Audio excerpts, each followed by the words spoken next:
Welcome to Irvine, California, and Cicerone Field for the start of the double elimination portion of the 2026 Big West Conference Baseball Championships on this Thursday.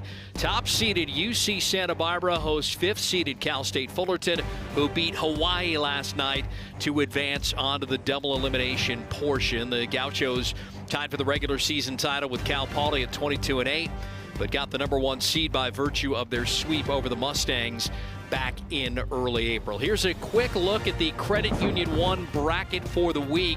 The first team out, of course, was Hawaii. Right after us, it'll be Cal Poly facing third-seeded UC San Diego, who's here for the first time ever.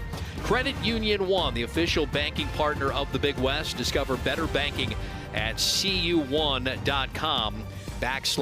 West. We hope to get this thing all wrapped up by Saturday evening, although we could be here through a late Sunday afternoon elimination game if necessary.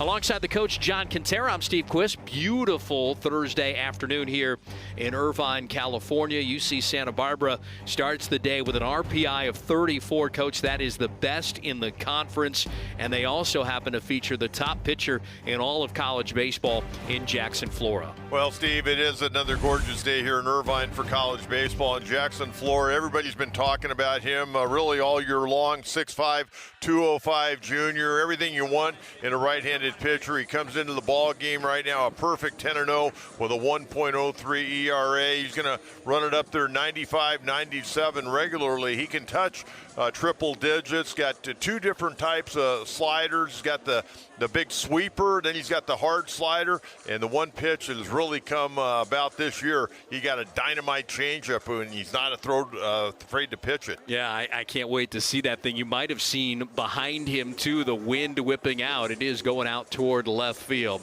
Let's take a break as the two head coaches meet to exchange lineup cards. When we come back, top-seeded UC Santa Barbara facing fifth-seeded Fullerton just ahead. The first pitch from Irvine is next.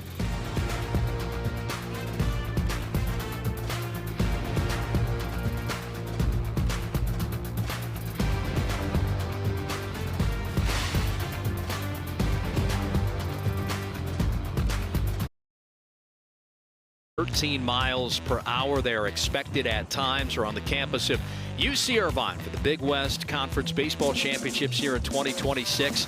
Winner getting the automatic berth into the NCAA tournament out of the Big West. About ready to start the first game on Thursday. Top-seeded Santa Barbara facing Fullerton. You see that gust of wind there.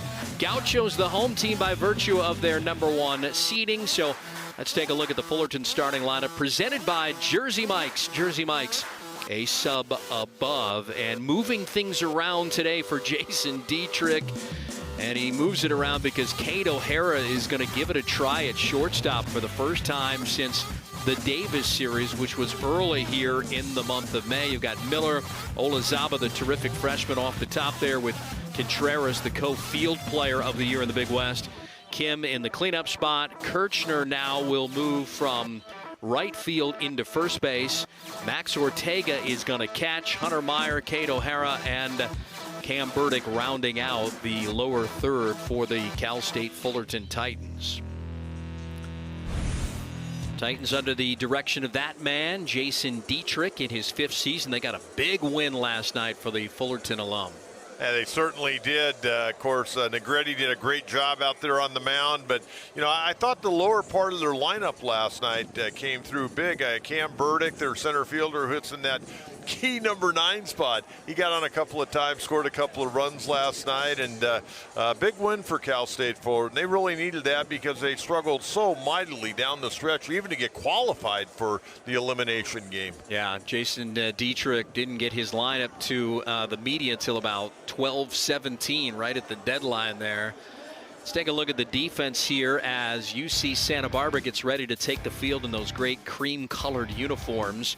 You've got Liam Barrett out in left field, Rowan Kelly in center, Noah Carliner in right. The infield from third to first is Xavier Esker, Corey Nunez with William Vassar up the middle.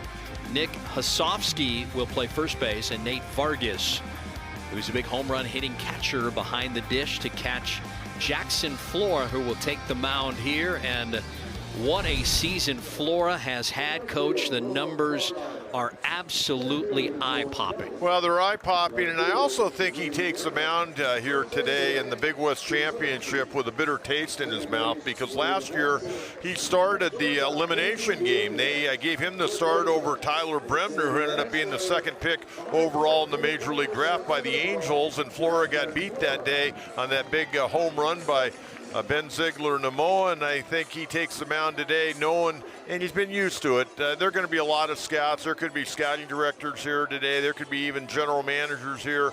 A lot of pressure on him to go out there and really throw a gem, I think. Well, Flora beat Cal State Fullerton on April the 24th at home. 6 innings of 1-run ball against the Titans. He had 8 punch-outs that day on 104 pitches. Fullerton took 2 of 3, though, from the Gauchos back in late April. So Florida beat the Titans in the opener, and then the Titans roared back to win games 2 and 3 up there at Santa Barbara. And not too many people go up to Santa Barbara and get 2 out of 3, I'll tell you that. And they got a good ball club.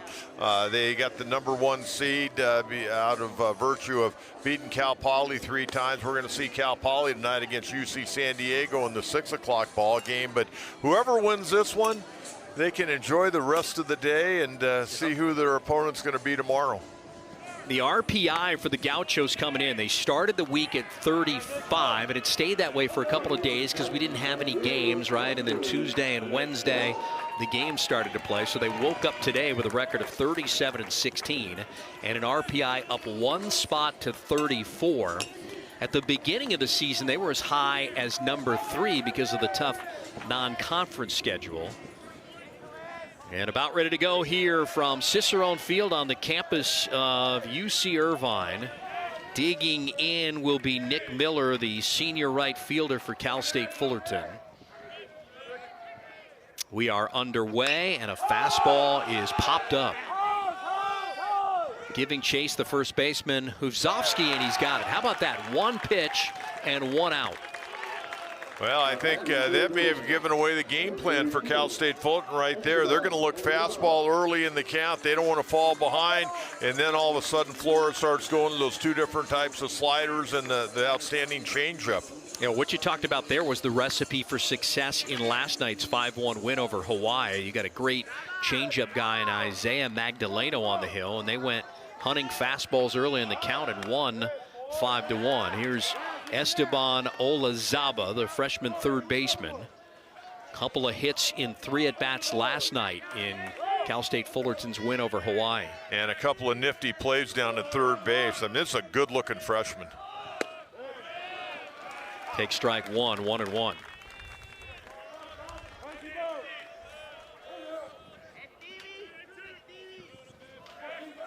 Flora is 10-0, a 1.03 ERA, 115 punch-outs in 87 1/3 innings.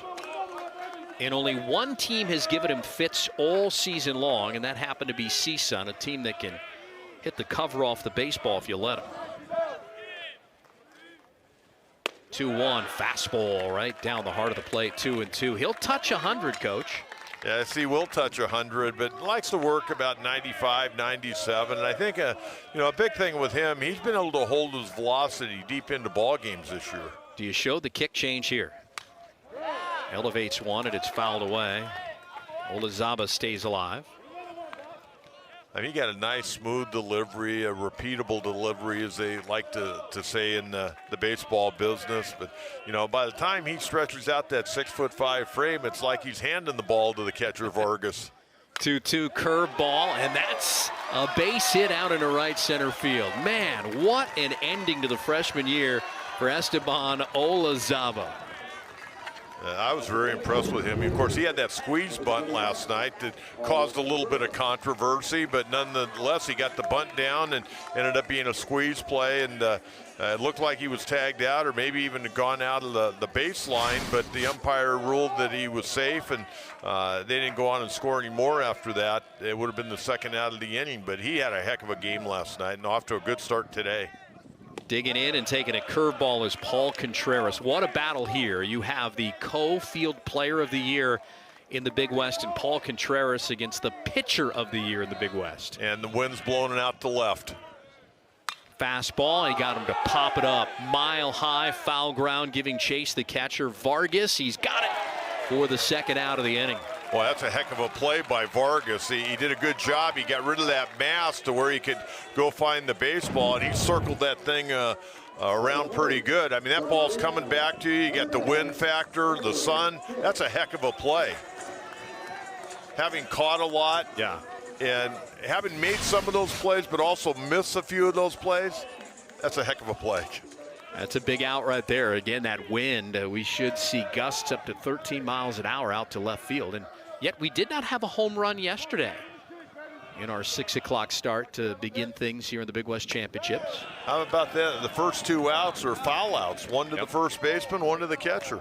Cameron Kim now, junior second baseman, who was 1 for 4 yesterday against Hawaii.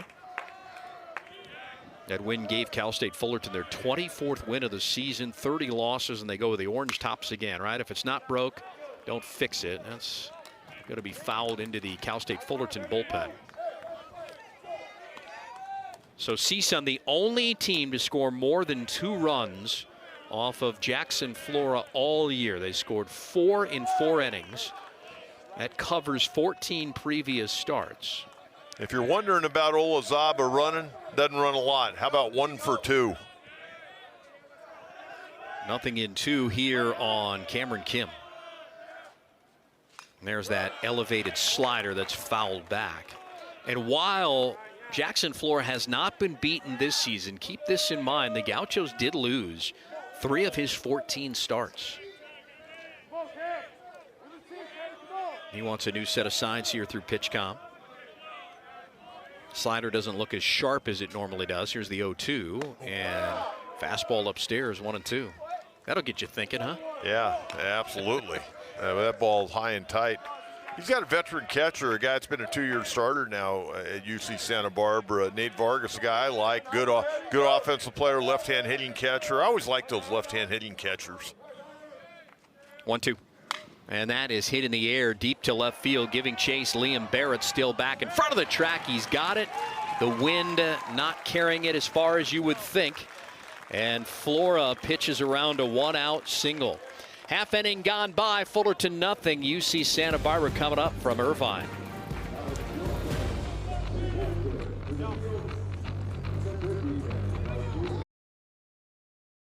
Come to the plate. This starting lineup brought to you by Jersey Mike's. Jersey Mike's a sub above. Liam Barrett off the top, followed by Corey Nunez, Nate Vargas in the 3 spot. William Vassar, the second baseman. They got a spoil of riches at second this year. He's in the cleanup spot. Rowan Kelly had a big 2025 Big West Championship. He's in the 5th spot. Lusovsky will bat 6th and play first base. Esker, Mendez, and Carliner to round out the lower 3rd for Andrew Checketts. And they'll take their cuts against the left-hander for Cal State Fullerton. And this is one Jaden Harper. And Jaden Harper, a senior left-hander, is a little bit of a mixed bag this year. He's only has 1 decision. He's 0-1. He's pitched in 12 games, 7 starts, a 5.98 ERA, fastball 90-92, a slider 79-81. He'll throw his changeup. Doesn't like to throw the changeup much. That normally comes in about 80-82. And again today, I think Coach Dietrich, one of these situations, Harper's going to get the opportunity to go as deep as he can, and then he'll start mixing and matching out of that bullpen. Kids from Fremont, California, is a junior college transfer. They navigated a 9-inning win over Hawaii without having to go to the pen last night because of how good Makai Negretti was. You know, his numbers in Harper were better last year as a JC transfer. This year he's been thrown into some real difficult situations, and really they've had some pretty good swings against him. The hitters are hitting 299 against them this year. Last year they hit only 198. Liam Barrett, the first to dig in against the senior left-hander, and he fouls that one away. 1 ball and 1 strike. Barrett, a left fielder, hitting .333, 3 homers, 16 RBIs. And our understanding is that ball just hit our production truck I hope we can go on. 1-1 is over for a strike. That must have been a loud thud, huh? Absolutely. Hey, early cattle call for everybody. Make sure they're not taking a nap here at 1 o'clock. I'll tell you, the thing about Barrett, I mean, he's a really athletic guy. You know, he was an outstanding soccer player in high school. Interesting. 1-2 off the plate, 2 balls and 2 strikes. Well, he's a guy that got a lot of late opportunities and took advantage of them. He's a sophomore from Mountain View, California. And he only played in 3 games prior to April, and then bam, inserted for the Cal Poly series, a series in which they swept the Mustangs. And they haven't been able to take him out of the lineup since. He's hit .333 for the season, Big West honorable mention. He just had some guys in front of him, and then with injuries, your number gets called and you don't give up that position, huh? Good plate coverage. Hey, you know, you get your opportunity, you got to make the most of it. And if you don't, you got nobody to blame but yourself. Harper lays off a breaking ball and runs the count to 3 balls and 2 strikes. Barrett rather lays off the breaking ball from Harper. I think a game like this for a guy like Jaden Harper, you got to go out and you got to work to your strength. Don't worry about the guys you're throwing to. Just you and Max Ortega, the catcher, work together.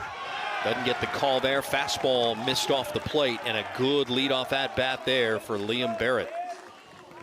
Here's the Fullerton Titans defense working behind one Jaden Harper, Meyer, Burdick, and Miller. Miller was the second baseman yesterday. Cameron Kim moves over from short to second because Kate O'Hara for the first time since the 3rd of May. Olazaba at the corners, and Kirchner moving in from right field to first base, and that means Ortega moves from first to catcher, and that's why we didn't get a lineup until about 12:17. Do we have a balk here?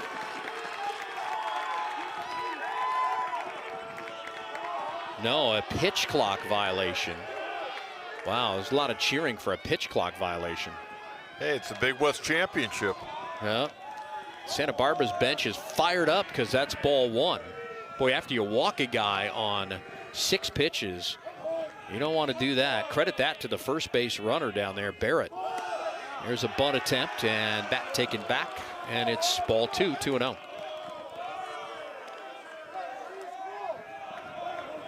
We saw Corey Nunez a year ago. I mean, outstanding player. You know, just stay healthy and stay in the lineup. Good career to this point as he finishes up his senior campaign. Showing bunt again and takes a fastball for a strike, 2-1.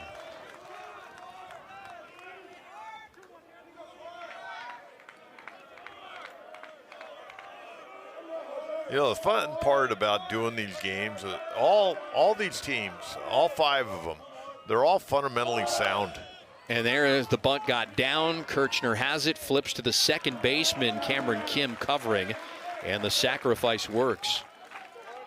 Liam Barrett into scoring position, 1 out. Nate Vargas is coming up. Now Andrew Checketts in his 15th year, co-coach of the year with Larry Lee of Cal Poly in the Big West this year. He picked up his 500th career win earlier this season. You know what's amazing about both these coaches, Coach Dietrich and Coach Checketts, they both are outstanding pitching coaches. Yep, see a lot of that these days in college baseball. Vargas with a duck on the pond, as they say, and that duck is Barrett, moved over by the Nunez sacrifice bunt. And you know what? Coach Checketts playing for the early run. You can do that when you got like Jackson Flora on the mound. You don't need a whole lot if he's able to go deep into this ball game. Yeah, 1 run may do it. Here's the 1-0. Off speed and missed down low. The analytic people are going, what's he doing in the first inning bunting? They don't value the bunt. But again, what do we tell you? I mean, Jackson Flora has only had 1 team score more than 2 runs on him all season, and that was CSUN. And that's a high fly ball right center field. Miller giving chase, still giving chase, looks up, and it bangs off the wall.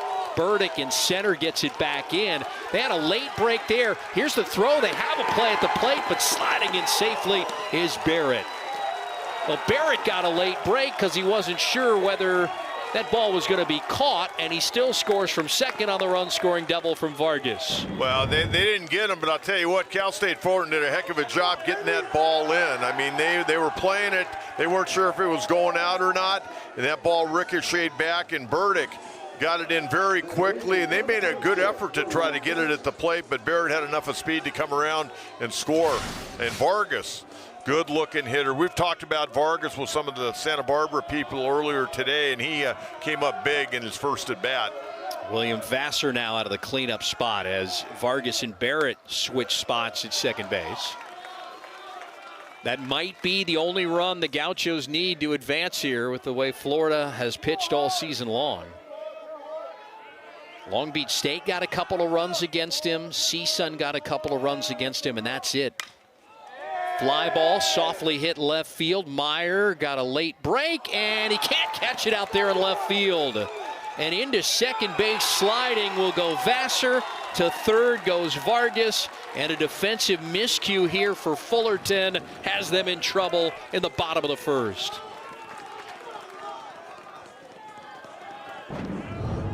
Yeah, Hunter Meyer just had all kinds of problems with this right from the get-go. You watch, I don't know if the sun played a part in this. I mean, he was really struggling, and he overruns it. Yep.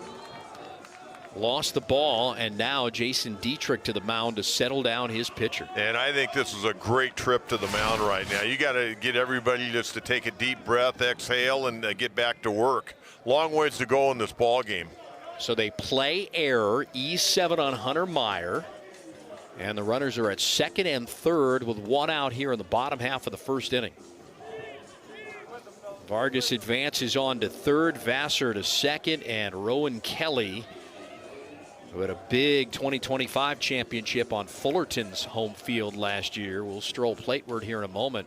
Yeah, I was looking forward to seeing Rowan Kelly. He made that catch. I can see it like it happened 5 minutes ago. That great catch he made in the left center field gap against the wall last year. It was fantastic. And, you know, talking to people with the Gauchos said that was really kind of his coming out party for his freshman year last year. So the infield will come in halfway.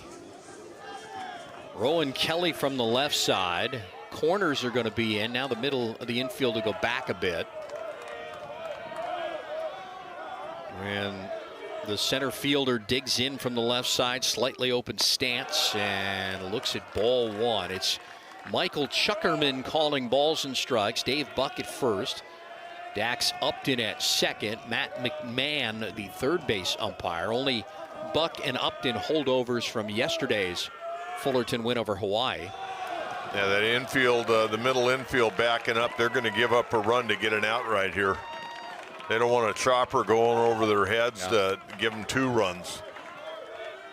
Again, only 2 teams in 14 previous starts have scored more than 2 earned runs against Jackson Flora all season. The 2-0, and that missed inside. 3-0 with first base open. Boy, he just missed a couple of tight pitches, haven't gone his way so far. Irvine also scored 2 runs against Flora, but only one of them was earned. And that was on this field. So Jackson Flora has already thrown here at Cicerone Field this year. 3-0, no green light. Taken all the way a strike, Rowan Kelly.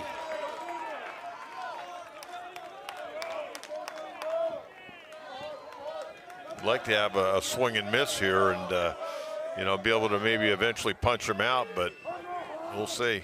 Goes off speed, and he sends it into left for a run-scoring single, and it gets away again from Meyer. A second error in the inning by the left fielder is going to allow 2 to score, and it's 3-0 Santa Barbara. Well, Santa Barbara coming in, having sat around, watched the game last night, got in about the 7th inning to the area, and they've come out swinging the bat. And boy, I'll tell you what, Hunter Meyer having a rough day out there so far. Yep. Rowan Kelly gets credit for at least his 42nd RBI of the season. Vassar came in. It's going to be a base hit, and taking second on the error will be Kelly. And so it's 3-0, and there's still only 1 out here in the bottom half of the first inning. And are we going to have another pitch count violation right here?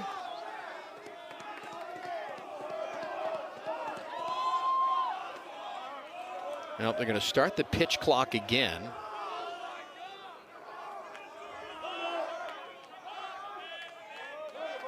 Digging in is Husovsky. The first baseman swings and misses. Well, this could not have gone any worse for Cal State Fullerton here. You don't have a lot of margin for error at all. Swing and a miss. Husovsky, born in Poway, went to Ramona High School in San Diego. The Poway Titans don't let a lot of good Division I bound players get away. Yeah, apparently he went up Espola Road to Ramona. That's right. Family probably has some horses, I would guess. Although you could have horses in Poway. 0-2, fouled away. You got the bridle trails. I see them walking horses all the time deep in Poway. But you let them run free in Ramona. You got to save that run out there at second base and get back into the dugout and regroup a little bit if you're Cal State Fullerton right now. No balls and 2 strikes on Husovsky. Called strike 3. Let that fastball go by, and that is the second out of the inning. First strikeout of the afternoon for Jaden Harper. Let's look at who has committed the most errors in the Big West this season. Cal State Bakersfield with 78. Fullerton had 52 coming in, and now 53 and 54.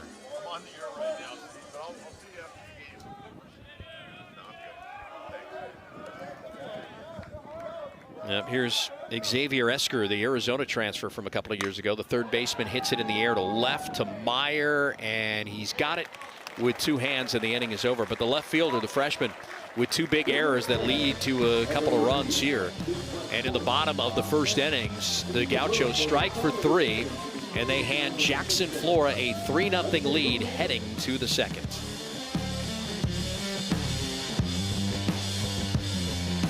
Well, how about this dynamic in the bottom half of the first inning? 7 come to the plate for the Gauchos. They benefit from 2 errors by the freshman left fielder for Fullerton, Hunter Meyer. 3 runs wind up scoring, and Jackson Flora, who's 10-0 with a 1.03 ERA, and has only given up more than 2 earned runs twice in 14 previous starts, is staked with a 3-0 lead as he takes the bump here in the second.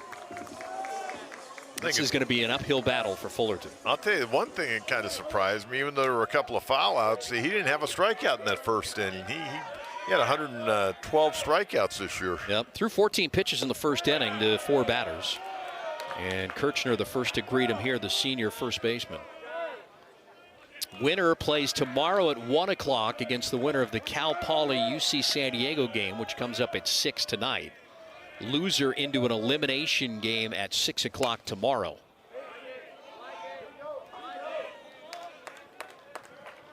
Jackson Flora against Cal State Fullerton on the 24th of March. 6 innings, 7 hits.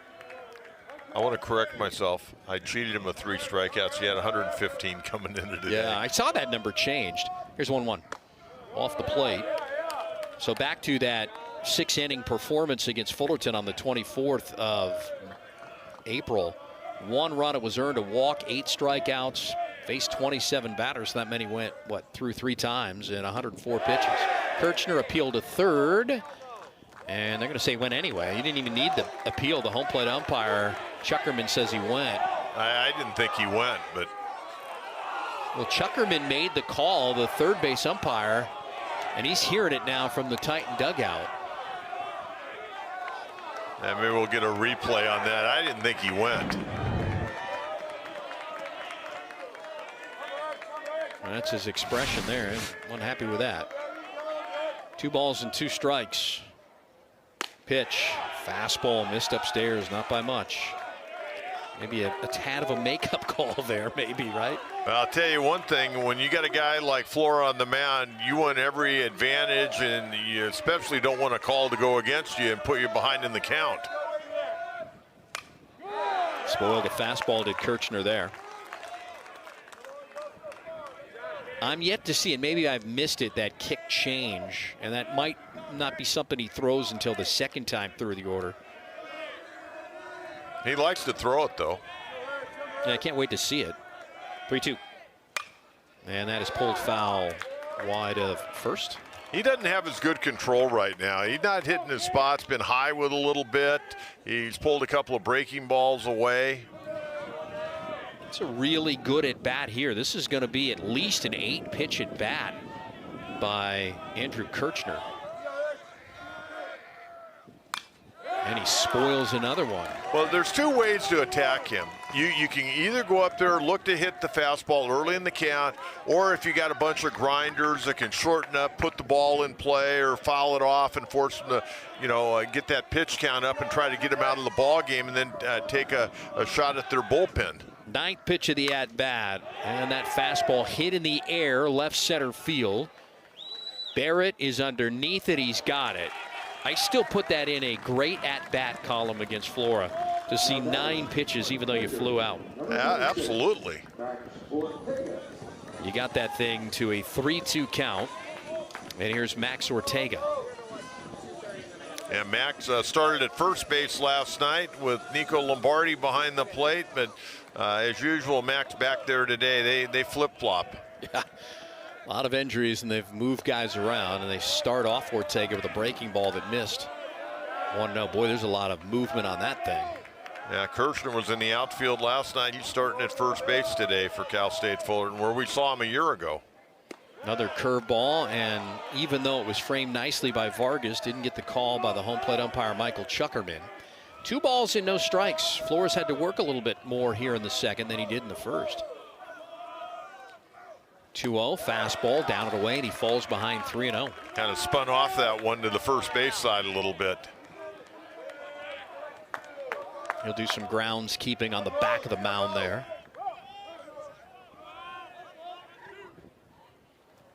And Ortega takes ball 4, a 4-pitch walk.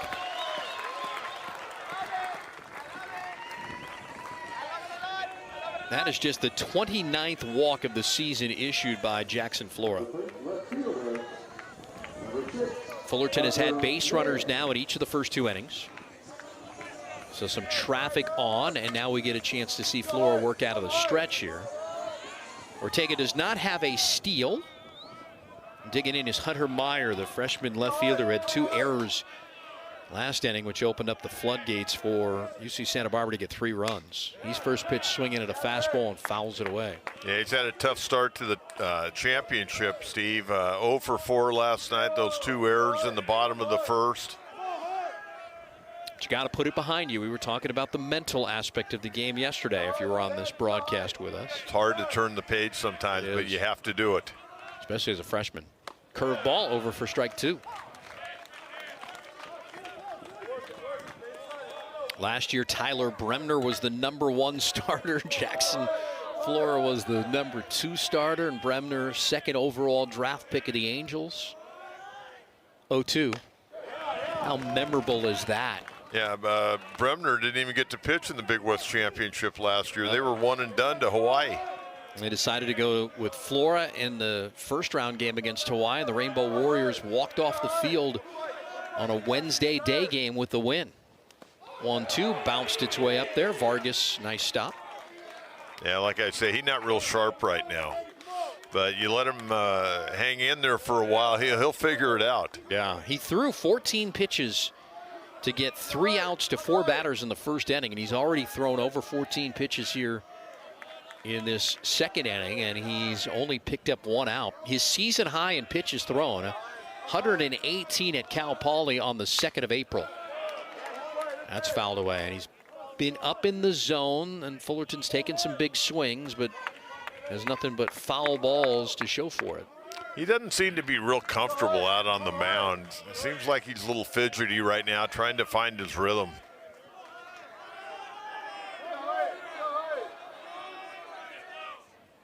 Two-two curveball hit in the air to left field. Barrett started back. He comes in. He's got it for the 2nd out of the inning.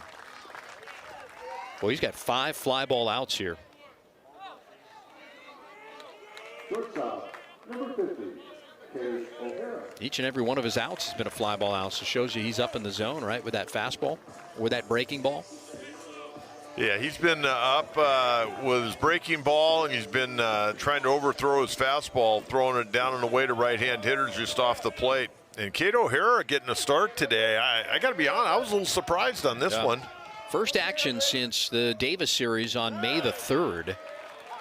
Davis swept Cal State Fullerton, which meant the Titans went into the final 2 weeks of the series, just 2 weeks of the season, needing to win one game in order to get that 5th and final spot. If not, Davis would have got it, and Titans won on Saturday. You know, when you're a play-by-play guy and an analyst, you get here, 2 hours plus before a game. We can never get the lineups fast enough, okay? But you know what? Sometimes coaches just don't want to give them out yet. But a lot of times, and we've seen it already the first couple of days, a lot of these teams are kind of banged up, namely Cal State Fullerton. You talked about last night, Coach Dietrich. I walked in from the parking lot with him before the game last night, and he goes, I don't have our lineup. And then you saw them having a team meeting with the coaches down there to try to sort out who could play and who couldn't, and they had to talk to their training staff. Well, your first action back in 18 days, your first at-bats against Flora, and you swing and miss at the fastball, and the inning's over. First strikeout of the game for Jackson Flora as he gets Cade O'Hara. Titans strand another in back-to-back innings as we move to the bottom half of the second inning. It's 3-0 UC Santa Barbara.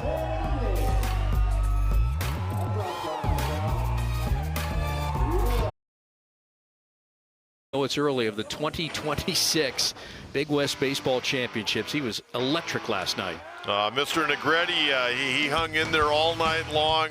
Complete game 6-hitter. Gave up 1 run. Didn't walk a batter. 7 strikeouts. He was absolutely fantastic. And runs his record to 9-4 with a 2.7 ERA. He gave up 1 earned run in 18 innings to Hawaii this year. It was kind of comical when I was coming in the right field gate, making my way into the ballpark. He was walking with his team. He had his glove on. They were walking from the parking lot. He had his glove on, and it almost looked like he was ready to go out and start throwing again. Jonathan Mendez to lead things off for Santa Barbara. He takes a strike. I mean, most guys have their backpack or their little bag and all their stuff. He's walking down the hill with his glove on, not just under his arm. Hey, pencil him into that lineup. Well, they haven't ruled out that he won't pitch again in some capacity. I talked to Coach Dietrich after the game last night, and he goes, hey, with this guy, you never know. He goes, but we do have to protect him because he's got a future ahead of him. Well, Coach, he spun that gem yesterday, that 9-inning gem on 98 pitches. Hardly broke a sweat. Yeah, he got to the point where he was really cruising through a few of those innings where he threw like 7 or 8 pitches. Yeah. He was very economical, as they say in the game. And now he gets to be a spectator till probably, well, we'll see, for the foreseeable future. 2 balls and 2 strikes. Here's Mendez, another one of these guys, a middle infielder for Santa Barbara that's back in the lineup for the first time in a while, like Cade O'Hara for Cal State Fullerton. And that is hit to the corner in left field, giving Chase Meyer. He's not going to get it. It bangs off the wall. And on his way to second, digging hard, is Mendez, and he's in with a stand-up double. Welcome back to the lineup, kiddo. Yeah, he hammered that. He's a kid that played at J. Sarah High School right off the 5 freeway there. And he greeted Jaden there with a ringing double right off the base of the wall. Great swing. Again, they have 3 second basemen that they want to try and get the bats into the lineup, right? And how can you take out William Vassar? He's batting cleanup with what he's done. There's another youngster, Cade Goldstein, and then Jonathan Mendez. So you're trying to get them all into the lineup. Here's Noah Carliner. Carliner, right fielder, 233, 4 homers, 28 runs batted in. Huntington Beach, California, right up the road, maybe 9 miles or so. Yeah, played JC ball at Cypress. He bounced around a little bit in his college career. And he's got a base knock, and rounding third, and they'll put the brakes on there, is Mendez. So they're at the corners to start the second for Santa Barbara. That's 2 good at-bats by the 8-9 hitters for the Gauchos, really turning over the lineup and putting some pressure here on Jaden Harper in the second.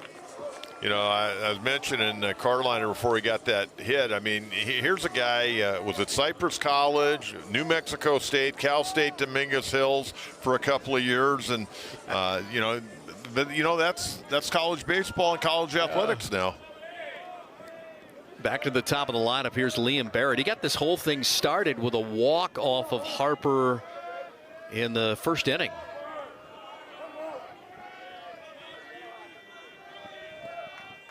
Middle infield a double play depth, then they get a ground ball to first. Kirchner spins, throws to the shortstop covering, back to the first baseman covering. They throw it away. A run's going to score to make it 4-0. They get one of the outs, but reaching is going to be Barrett. That was an ambitious try to double play. Good job by Kirchner to get the runner from first to second. But Mendez scores, and you credit Barrett with his 17th run batted into the season.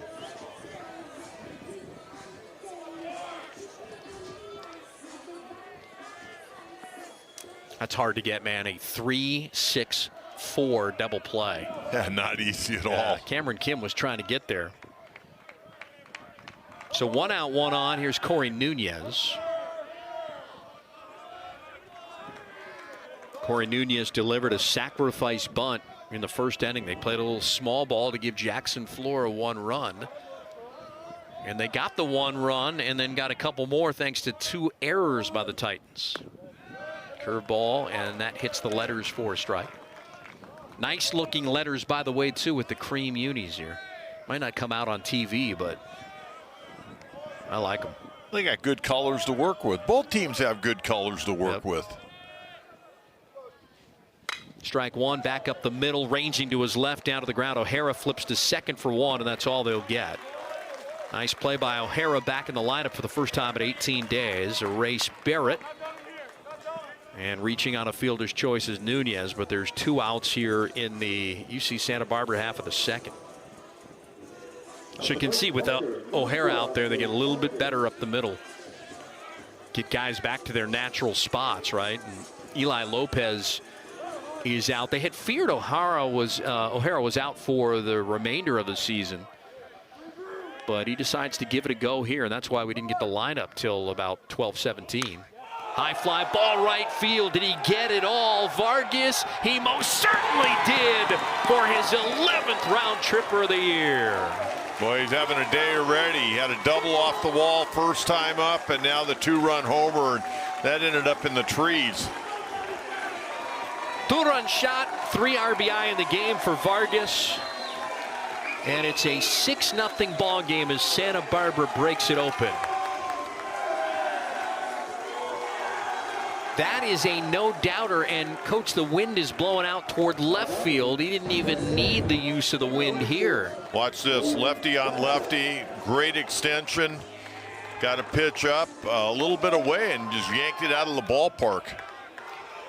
Now, I do want to mention this. We do have a run rule when we get to the Big West championships, and yeah, we saw it in play back-to-back days last year. Yep. Irvine and Cal Poly against each other.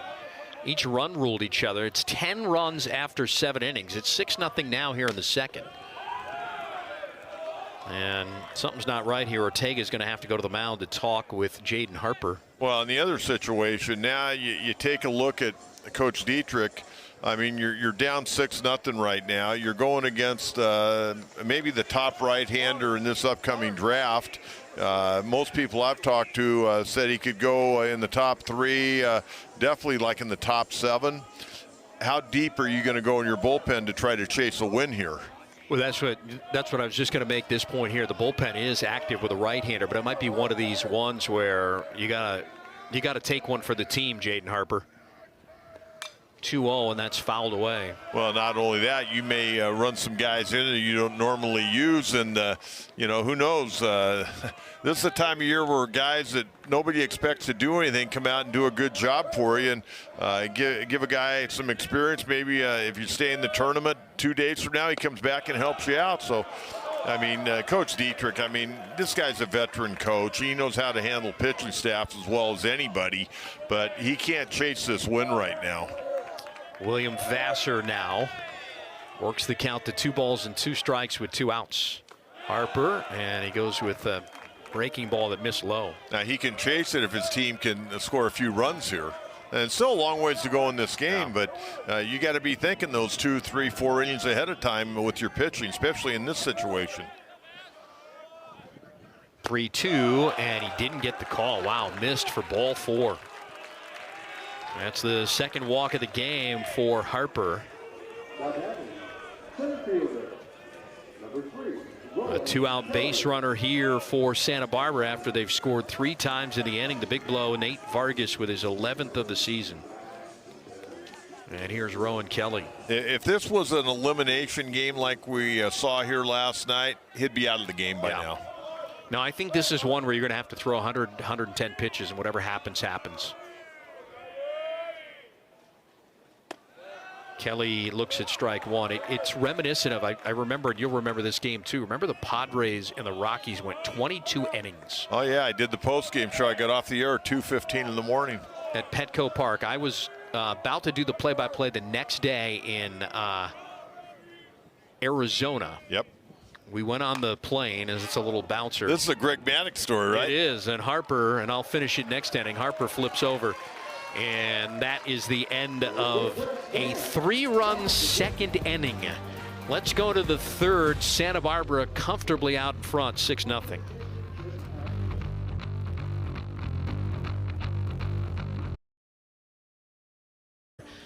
Nate Vargas has been so fun to watch. Has he not? And the wind's blowing out the left, but he says, I'm going to do my best He-Man impression and take it out the right. Huh, Coach? Yeah, I think that's why you lift the weight, so you can beat that wind on the pull side. Hey, Dylan, give us your take on Jackson the first couple of innings. It looks like to me he doesn't seem real comfortable on the mound right now, trying to find his rhythm. Yeah, I think getting out there. It's the first game of the postseason, Big West tournament, kind of feeling the zone and figuring out what the umpire is going to give us. And he says he's going to come out and make some adjustments after that first one. So I think he's going to do that for us. Dylan, we appreciate the time. Thank you so much. Absolutely. Have a good one. All right. Dylan Jones, everybody, assistant coach, recruiting coordinator. And so with a 6-0 lead, Jackson Flora topped the bump for the third inning. Burdick, Miller, Olazaba, the 9-1 and 2 hitters. So I want to finish up that story, right, about Jaden Harper potentially having to take one for the team here, which would mean throwing 100, 110 pitches, and whatever happens, happens. 22-inning game, Padres, Rockies at Petco Park. Padres have got to get on a plane and start a 3-game series the next day at Arizona. Greg Maddox is on the hill, and he does not have good stuff. But he just stayed out there for 6 innings in one of the worst starts you've ever seen. I think the Diamondbacks scored 10 runs on him, but he was just like, hey, we have nobody left in the bullpen. We had to use everybody, send guys down after 22 innings. And he just took one for the team. That's what happens in your Hall of Fame career. Yeah, the Padres got beat that night 2-1 in the 22 innings. And I remember when I got off the air at 2:15 in the morning, I was walking through the bottom part of the ballpark, and both teams were getting TSA'd at the ballpark because Colorado actually had to fly to Houston that night. You're right. They were not happy. Remember Jeff Kingery, he was not happy in the hallway. We had to fly and pay the curfew. And strikeout, by the way, the second. Got him on a fastball, the second there by Jackson Flora. Cam Burdick is down for the first time. Here's Miller, who popped out and foul ground on the first pitch he saw of the game. Curveball for strike 1. That's his best curveball he's thrown right now. Kind of backdoored it right there. Yeah, we didn't get to, I think, Phoenix until about 5 a.m. in the morning. That was crazy. But Maddox took one for the team in the air, right field. Chasing is Carliner. He's in, and it falls in for a base hit. Wow. I thought he was going to easily run that one in. I think the same could be said for Miller, who's like, I thought that was an easy fly ball out, but instead, I don't want to call that one a Texas leaguer because it was way up there, but it was a combination of Texas-Louisiana League pop-up. Well, hey, Cal State Fullerton at this point will take anything they can get, and here comes Olazaba, who's got to hit his first time up. Yeah, really good series 3 of 4 to start this championship for the freshman from Riverside, California, and Aquinas High School.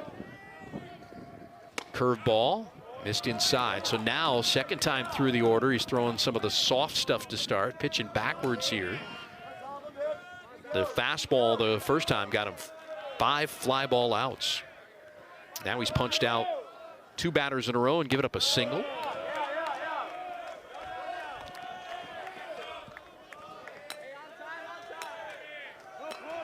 You know, I thought we were talking with Dylan about Jackson Flora. He made a very good point, and I think a lot of people ought to take note of that.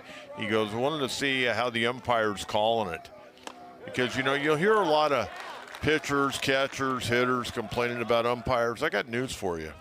They're not going to change for you. You gotta adjust to them. You need to know if this guy's a high ball umpire, low ball umpire. Will he give you a little bit on the outside? Will he give you a little bit in on the inside? And, you know, you got to make adjustments. Fastball, outer half. Boy, you can't paint it any better than that. 2-2. You know, those 22-inning games, by the way, sometimes end careers, to be quite honest with you. And I think it ended one of the Padres relievers' career, not by injury or anything. I'll explain. Fastball high, 3-2. But you could be asked maybe as a reliever to pitch 8 innings, right? And then they say, hey, look, we have no use for you for the next 5 days. They option you down to AAA and you never come back. That can happen. That's the UC Irvine baseball smoker. One of the biggest in the country. Here's the 3-2 runner from first goes. Swing and a miss. Throw down by Vargas is not in time. They're going to call interference. Yep, that's going to be a double play. You're right. That's interference on Olazaba. He's out, and so too is the runner. Well, you hardly see that. So strikeout number 3 and the double play, and the inning is over. It's gone from bad to worse for Cal State Fullerton. Let's go to the bottom half of the third inning. 6-0 Gauchos. Bottom half of the third inning, you see the wind whipping around here. We had a home run, but it was oppo to right field, and the wind wasn't blowing it at all. Game 2 of the Big West Championships here in 2026 from Irvine. Winner on to the 1 o'clock game tomorrow against the winner of Cal Poly UC San Diego coming up after us. And then the loser on to 6 o'clock. Here's your interference. Yeah, that backswing got a piece of Vargas, preventing him from making a clean throw down to second, huh? Yeah, and he sold it pretty good, too, as well, I might add. So Jason Dietrich went out to argue, but he did not win the argument. And so that's a double play right there. The strikeout, which was the third of the game for Flora, 118 on the season, and then the interference. Well, some catchers I've known over the years, they'll find a way to make a little contact with that hitter and force the umpire to make a call one way or the other. So Cal State Fullerton not getting the breaks today, but Hawaii fans might argue they got a few breaks last night, especially on one of the squeeze bunts by the same guy, Olazaba. And that helped them get here to this double elimination portion of the tournament. And they have gone now to the bullpen. Harper is out, so they're not going to let him take one for the team. And they have gone to the bullpen, and this looks like it's Dylan Smith here.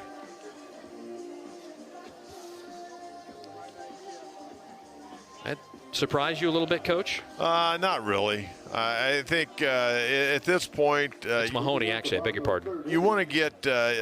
I'd try to get as many guys into this game today and kind of get the jitters out, you know, almost like a bullpen workout. I mean, if you throw an inning today, you're going to be able to throw tomorrow.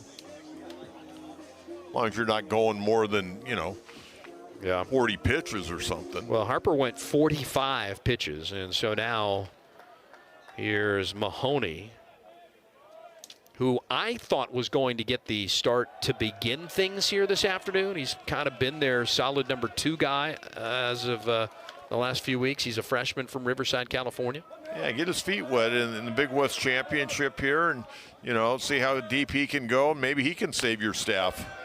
That's a good fastball right there by the freshman Mahoney. Yeah, because if you don't come back and you go into the loser's bracket, I mean, it's an uphill battle, and you just got to mix and match every day. It's Johnny Holstaff. Now, what a difference a day makes is Husovsky fouls that one at the plate. Yesterday, Negretti, 9 innings, 98 pitches. You don't have to use your bullpen at all, and now you're into the bullpen in the bottom of the third inning a day later. Only a few hours later, to be honest with you. Here's the 1-2. Curveball. Did he go? He most certainly did for a punch-out. Husovsky is the first strikeout for Mahoney here in relief. Got him on a good curveball. Yeah, he comes out, got good direction to the plate. I like watching him warm up. I was impressed with how he works to the plate, not spinning off. You know, I'm going to button up the 22-inning story one more time because you said you were doing the post-game show that day. Yeah. I was the play-by-play guy the next night in Arizona. Matt Vasgersian was the play-by-play guy for the 22-inning game. And he told me, you know, I should have come up and relieved him in like the 16th inning or something as Esker stands in. But I was the dugout reporter for the post-game, and they didn't bother to tell me that they wound up banging the interview sometime around the 10th or 11th inning. Oh, you could have been home watching the game or already asleep for 3 hours. I had to go on the charter, but at least I could be eating hot dogs up in the press box and not sitting there for, you know, another complete game, for goodness sakes. You know what was amazing? Was not only that 22-inning game, but after they got back from their road trip, they played a game on a Sunday. It was a Sunday against Cincinnati, and it went 17 innings. That's right. And that's like the one day where I thought I was going to get off early. Didn't work out that way. Esker flew to left his first time up. Mahoney and a breaking ball. So 45 pitches thrown by the starter here in Harper. And I would think at that point you're thinking, okay, we'll have him tomorrow in a potential elimination game at some point. I mean, Dylan Smith should be the starter tomorrow in whatever game they play in. And he was really good, I mean really good on Saturday in that must-win game down at UC San Diego. The kid knows how to pitch, and he went 8 innings against the Tritons. 3-2, and ball 4, he lost him. I tried to heat it up a little bit and just pulled it outside. Mahoney with his first walk issued here in relief. Down to first goes Xavier Esker. And here's Jonathan Mendez. Doubled to open up the second and scored on the home run by Vargas.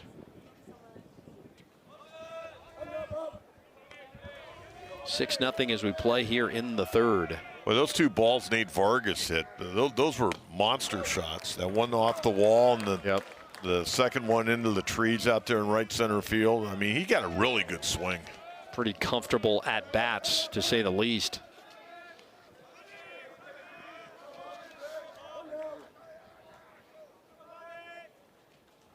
And Mendez is going to get hit by a pitch.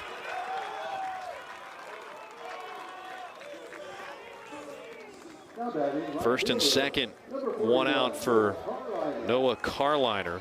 Thing I liked about Mendez there's no intent there. I mean, you got a freshman out there trying to do the job, and he drills Mendez. Mendez just takes his bat, throws it over, doesn't even look out to the mound, and hustles down to first base. Carliner singled last time up. Got erased on a ball hit by Barrett. Swing and a miss. Boy, took a big cut right there. He's nice and loose now, isn't he? Yes, he is. Well traveled is a good way. You were starting to talk about Carliner and all the stops he's been to. Swing and a miss at a curveball. Cal State Dominguez Hills last year where he hit 267. There are a couple of years. He's like one of these guys that, you know, they always talk about, hey, you got to hit the ball where it's pitched. I think Carliner, his philosophy is I'm going to hit it if it's pitched. Yeah. Started his college career in 2021 at Cypress. Softly hit. Last one out there fell. This one's going to hang up long enough for Miller to make the catch. I like Carliner. He comes up to hit, man. He's swinging. He took 3 swings at 3 pitches. Well, you know, it could be the final 2 games or final 3 games of his illustrious career. He's played a lot of college baseball. A lot of frequent flyer miles or bus trips. Back to the top of the lineup, and Liam Barrett for the third time in the third inning. This guy's a prototypical tough guy to get out. Yep. I mean, he's one of these guys, if he's on your team, you absolutely love him. If the other team, they probably go, this guy's a real pest. He's real, hard to get out. He's fouling off pitches. I mean, he does a little bit of everything. But these are the guys that are great table setters for you. Drew a walk and scored in the first. Reached on a fielder's choice. Got credit for an RBI in the second. He hit a ball that plated Jonathan Mendez. Fullerton had a chance to turn two. Run would have scored anyway.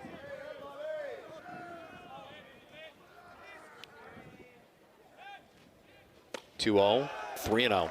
He might draw a couple of walks here in the first 3 innings. How about that? I know, 3 plate appearances in 3 innings.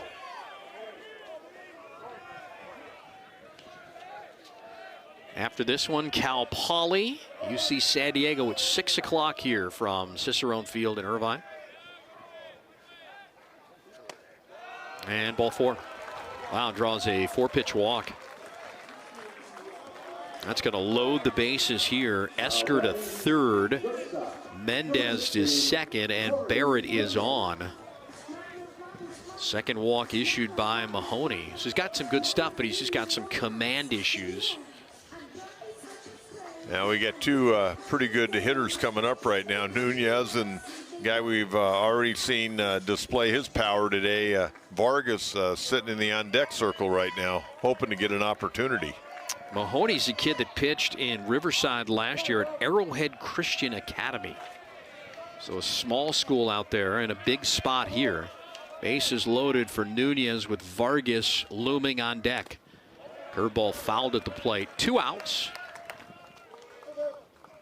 Still actually have an opportunity here, even though there's traffic behind you, to keep the Gauchos from even scoring a run here in this inning. Mahoney working to his 6th batter in relief here in the third. 2 innings for Harper, 45 pitches, 6 runs, 5 earned, 5 hits, 2 walks, 1 strikeout, a couple of big errors behind him. Into center field, Burdick is there. He's got it, and despite loading the bases here in the third, the Gauchos do not push across a run for the first time this afternoon. As we head to the 4th inning, it's 6-0 Santa Barbara.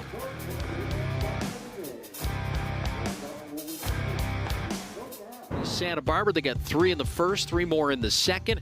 Paul Contreras is about to come up and take his second set of swings against Jackson Flora, who'll likely be the #1 overall pick in the amateur draft in June. That sounds weird with all the NIL. We'll talk about that because some guys might make more money in college these days. But Contreras had a fantastic season, a junior, a Modesto Community College transfer. His .364 average led the Big West this season, along with Long Beach State's Jake Evans. He's fun to watch, and I was looking forward to this matchup today. I mean, Flora got him the first time, but I'll tell you what, almost every time Contreras finds a way to get the barrel of the bat on the ball. Digs in, Flora deals him a fastball, and it's over at the letters for strike 1. Co-field player of the year in the Big West, along with Cal Poly's Ryan Taman, and we'll see Cal Poly's Ryan Taman 6 o'clock tonight against UC San Diego. Swing and a miss. There's an off-speed pitch way out in front. I mean, that tells you the respect that the coaches and everyone has in this conference for Paul Contreras, a team that finishes, 5th in the conference, yet they've got the co-field player of the year. Yep. Normally that goes to, the team that wins it, or one of the top 1 or 2 teams in the conference.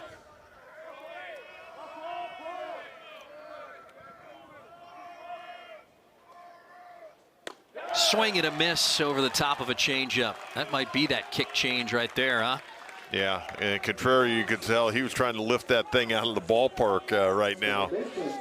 Down 6-0. Hey, why not see if you can take one out of here and get everybody all fired up, but didn't work that time. 4 punch outs for Jackson Flora to give him 119 on the season.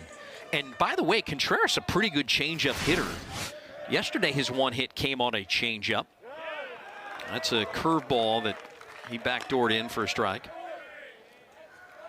Contreras went down to get a changeup against Magdaleno and drove it to the wall and left, or at least had a base hit out to left and scored a run. Fastball on the outer half evens the count up at 1-1. Flora's starting to kind of get into his groove and loosen up and starting to develop a little bit of rhythm. I'll be honest with you, the first 3 innings, I think he was trying to find himself a little bit.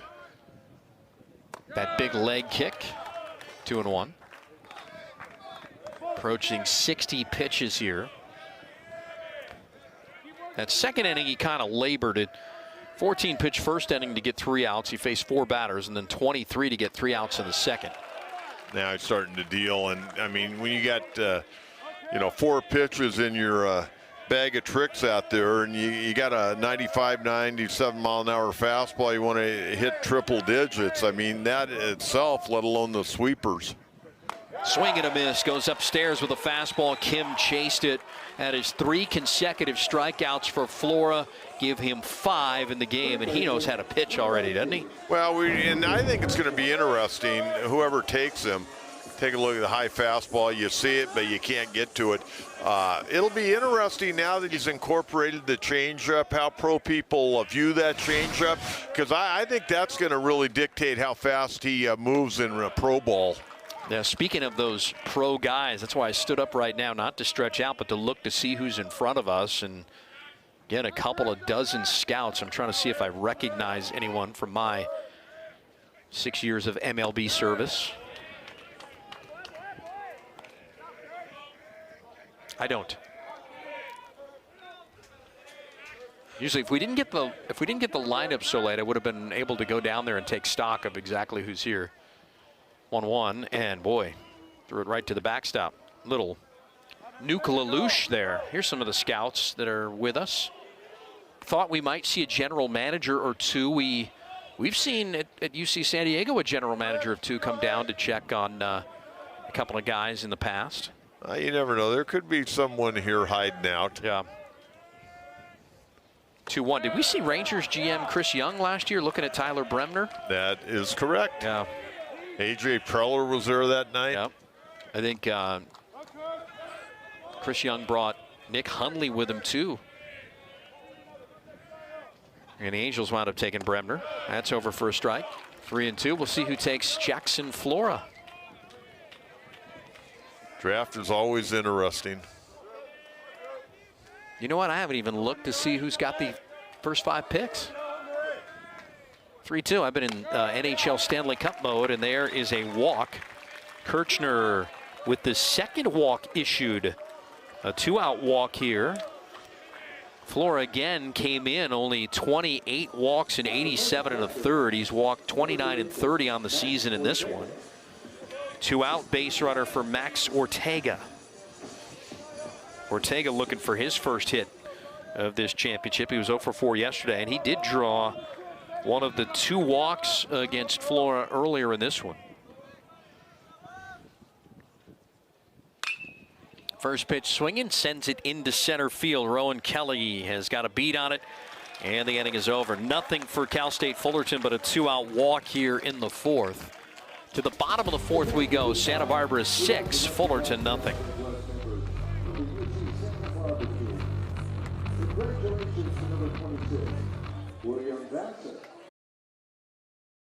And instead, we've got nothing but sunny skies on a 78-degree afternoon here in Irvine as we head into this Memorial Day weekend. Our first of the double elimination tournament. The 1 seed Santa Barbara got 3 in the first, 3 more in the second, and Fullerton's been in chasing mode against Jackson Flora, who has only given up 2 or more runs in a game 1 time all season in 14 previous starts. So it's going to be an uphill battle for Fullerton. Well, here's the man of the hour, big Nate Vargas strolling to the plate. Boy, he's feeling pretty good about himself, and I would as well. Yeah, why? I mean, look, he's all Big West second team from Folsom Lake College. He was all conference the 2 years that he was there. He was honorable mention in the Big West last year. He slugged a home run. Now look at it this way. He's been to the plate twice today, and he's probably hit the ball over 800 feet. Yeah. Cool thing is they got that 438 mark out there in right field on the facade of the parking lot. It's only 335 down to right field, but hidden back there behind some of the pine trees. And I may come here to get my Christmas tree next year, by the way. Don't tell anybody. There's a 438 sign out there, and Vargas is one of the guys that could reach it. There it is out there.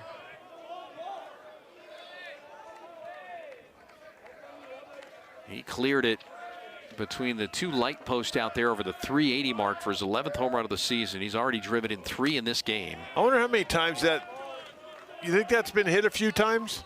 Oh, it has to have been. Let's revisit the home run, 2-run shot in the second inning.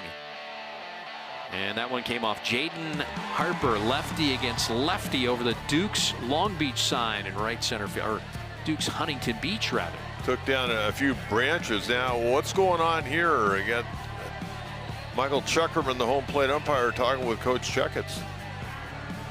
I'm a Dukes Malibu guy, by the way. Me and the Kardashians. Sunday afternoon. 3 balls and a strike on Vargas. Third plate appearance. He's doubled, he's homered, he's scored twice, he's driven in 3. That's how you get yourself on the all-conference team. 3-1, and that's ball 4. So he's been on base all 3 times.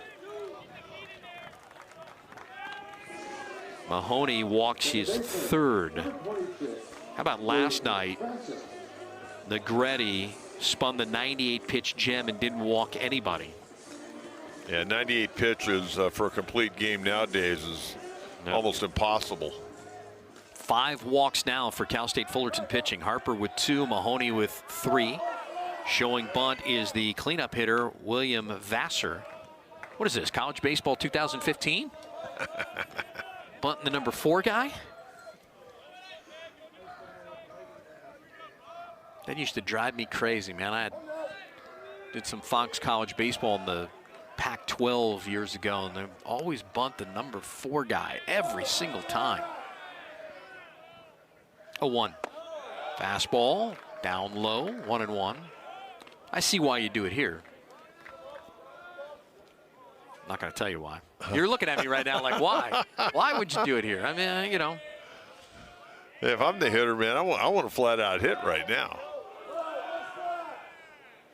You want to get it to 10 to run rule, and there's a bunt first base side. Kirchner has it. His only play is to the second baseman, Kim, covering.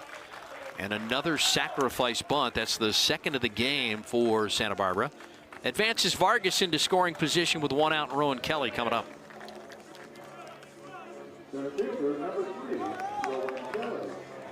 The analytic people they're shaking their head right now.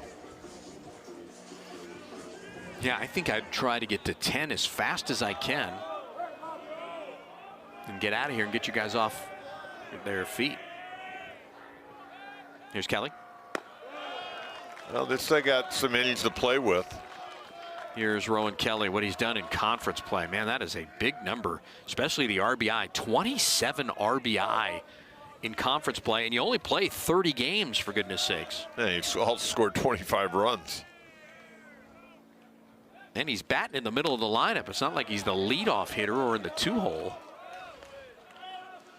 He's sitting there at the number 5 spot for a team that went 37-16 overall.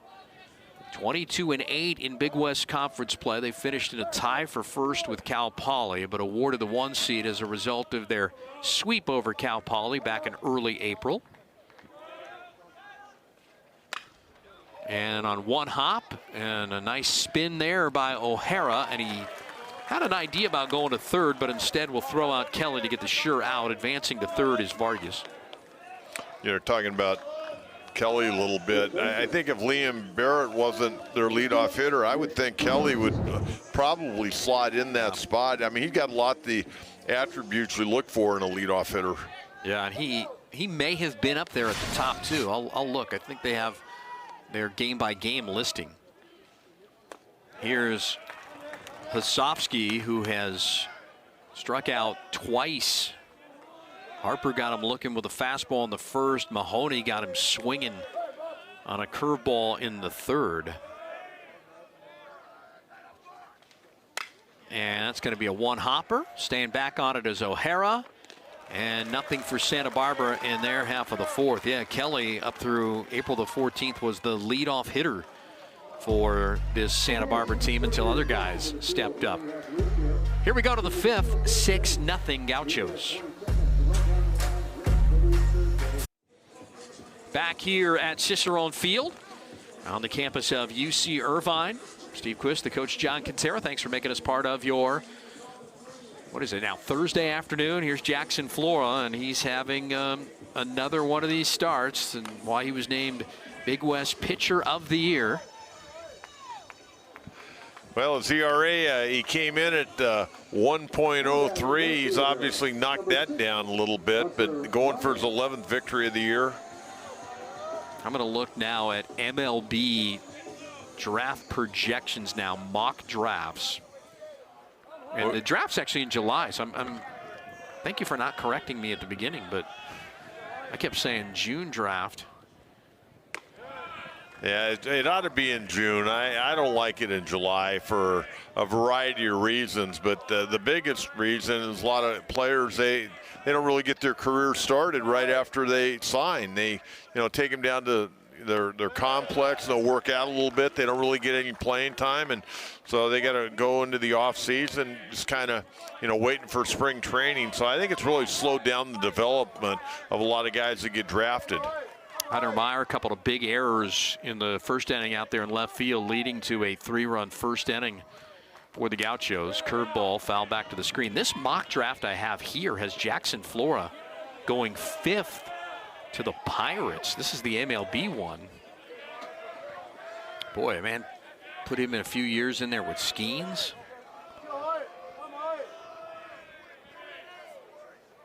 Meyer flew to left his first time up.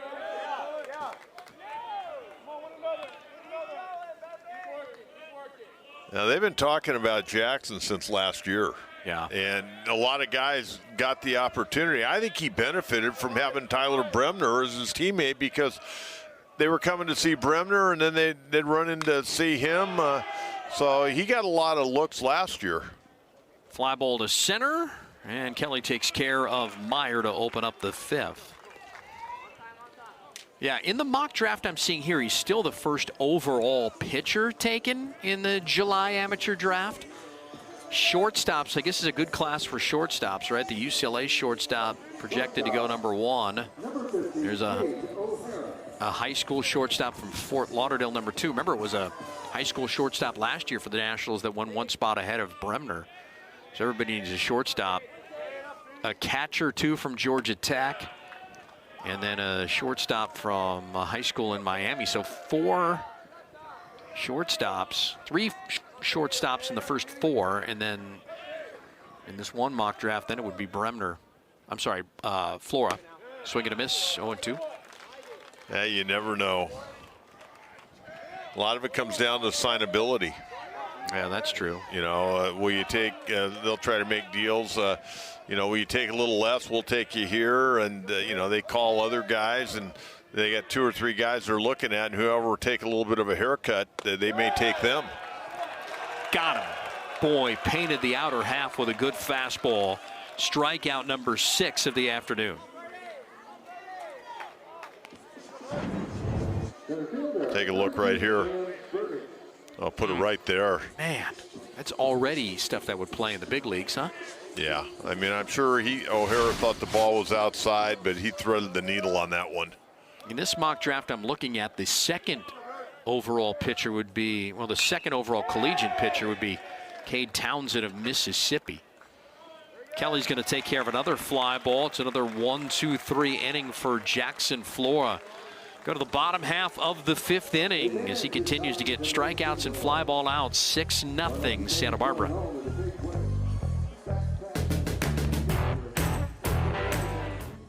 Output for Cal State Fullerton just a few hours after beating Hawaii 5-1 behind a great pitching performance by Negretti. And Tony Schifano is joining us now for the second time. You guys kind of got behind the 8 ball, and that's really tough against a really good pitcher. How do you attack this the rest of the way out? Yeah, you just try to chip away. You try to get a couple guys on base.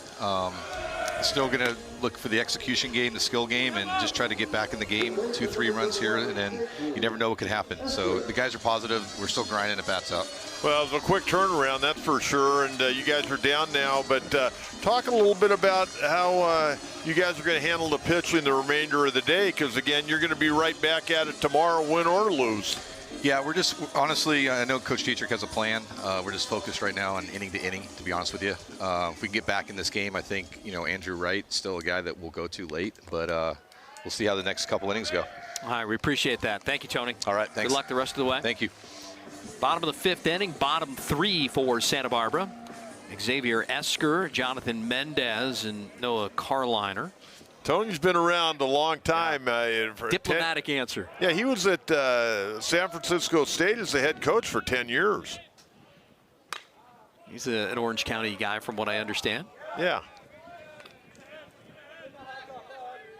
1 strike to count on Esker. Yeah, I mean, there had to be some discussions about, you flip a coin there. Do we let Harper just take one for the team?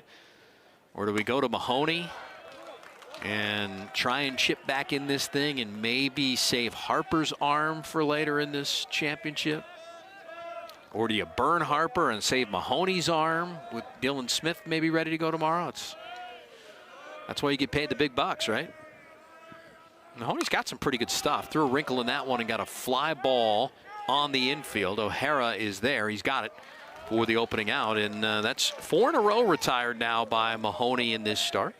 Mahoney's throwing the ball pretty well. I mean, I think when he first came in that first inning, he was trying to do maybe a little bit too much, trying to throw a little bit too hard in certain situations, but he's doing a good job. Yeah, 2 1/3 scoreless, to be quite honest with you. Now, he's going to have to navigate the lineup here a little bit a third time through.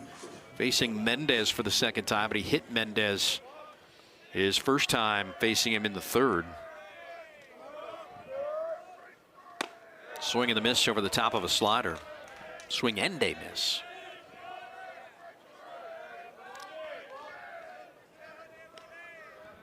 Mendez also doubled to lead off a 3-run second inning. Vargas has been the hero for the Gauchos with 3 RBI. He's got a home run, a double, and a walk. And Fullerton's defense with a couple of errors in that first inning. Are we going to get a warning here on the there's been some barking. I think they thought that last pitch was a strike. He's going to warn the entire dugout, not just the coaching staff. I think that's what I heard from Michael Chuckerman, right? I'm warning all of you guys right now to stop barking. Diligently writing it in his scorecard, warning in the bottom of the 5th for Cal State Fullerton.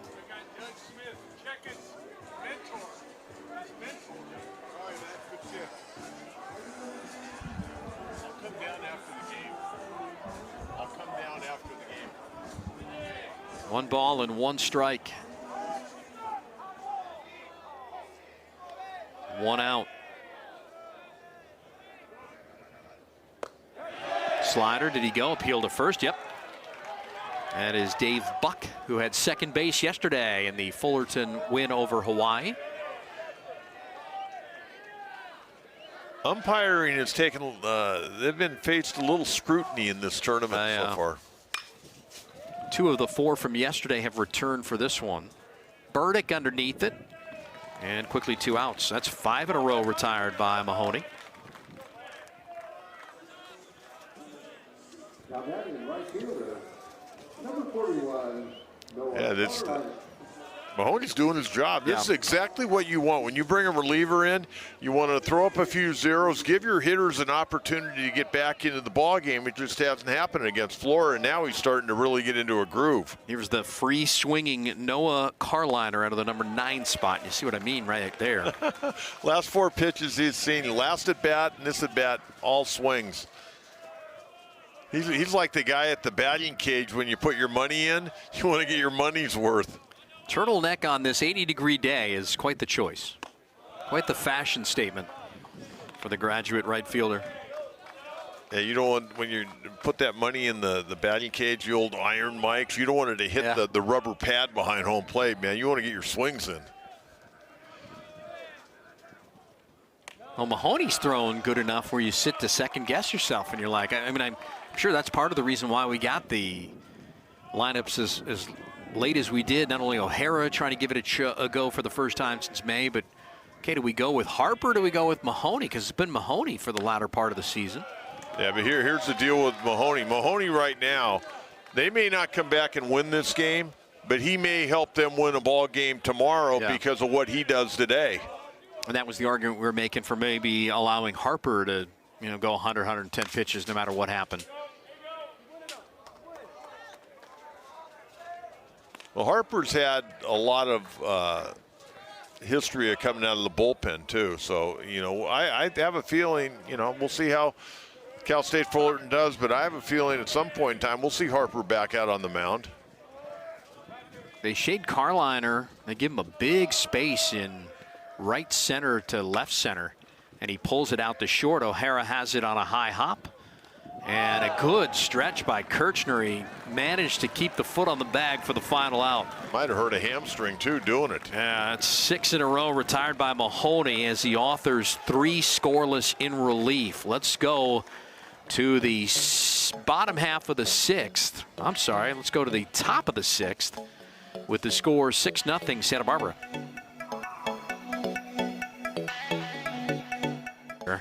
The call was a 6-3 putout, and now we're just trying to figure out whether or not his foot was on the bag. He might have pulled more than just his foot, too. He might have pulled a hammy. Yeah, he came up a little bit limp. I think they probably got him. Yeah, I don't think there's conclusive evidence. Let's see, maybe here. Oh, yeah, I think his foot was on the bag. Yeah, I think it's out. But then again, we watched last night. Yeah.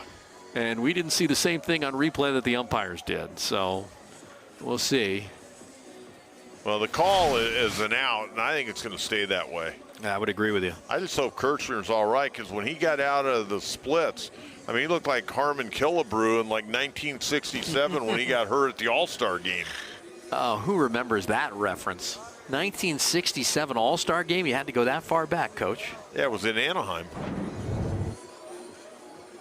I think it was 67. This might give you a better look. Pay particular attention to the Kirchner foot. I think it's on there. I really do. Yeah. Oh, it's definitely on it. Yeah. Titans have yet to leave the field.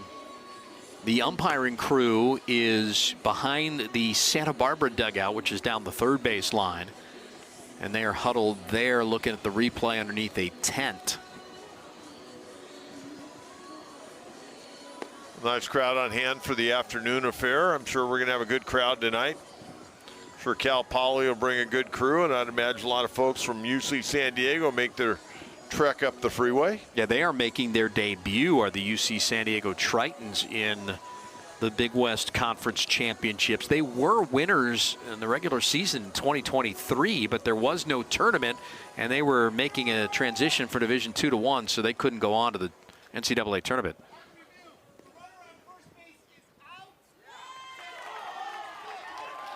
All right, so Santa Barbara loses the challenge. And Mahoney got some warm-up tosses in, and we've already done our commercials, so we're going to get to freestyle and riff a little bit, Coach, here. Well, I'm glad it stood up because I put it in my scorebook. I didn't want to have to get my whiteout out. Yeah, they have yet to take the whiteout in this tournament in a game and a half. So Jackson Flora is going to go back above the bump here in the 6th inning. Number 2. Who could maybe go anywhere from 1 to 6 in the July amateur draft. We'll see. A lot of scouts here to watch him. And his day so far, 5 innings on 75 pitches. A 2-hit shutout. He's walked a couple. He's struck out 6. As you look at the weather here, the temperature 74, feels like 72 with that wind chill.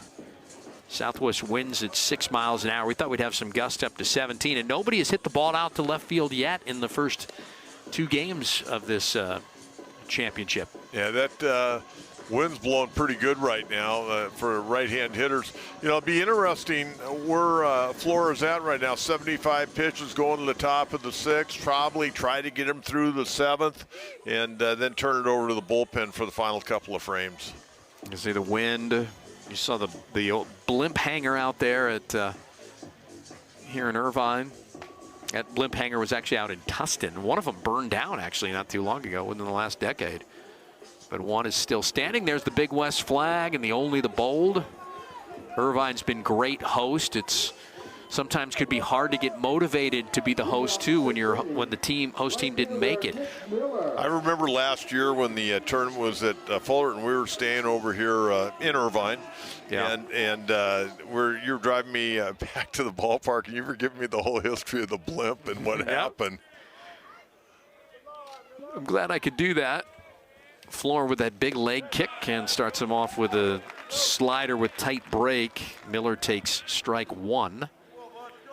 Talk about all hands on deck. You know, UC Irvine didn't make it as the host school, although they were picked to, finish second in the conference. And when I was going down to the media room, the Irvine coaching staff and a bunch of players were rubbing up the baseballs with the dirt. So I don't know how many they had to get ready for this, and it would seem like a lot because there's been a lot of foul balls off of high Jackson Flora fastballs. But all hands on deck to be the host school this week. Curveball, and they were setting them up outside, and that one leaked in. Last night after the game, Steve, I went over and I talked to a few of the players and to Coach Dietrich, and one of the guys I talked to for just a couple of minutes, asked a couple of questions, Nick Miller. I can tell you, just watching him play, I mean, he's a grinder. He's the type of guy you'd like to have on your ball club. I see Superfan Keith is still here, and he lost the vest to Makai Negretti last night. There he is. So now he's out trying to get a tan here. I think he's done okay in that area. Yes, he has. 1-2. And a swing and a foul tip hung on to by the catcher Vargas. 7 strikeouts now for Jackson Flora.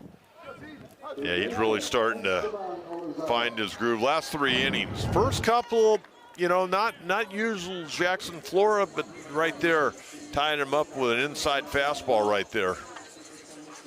So on his punch outs, I have the out pitch being a fastball on 5 of the 7.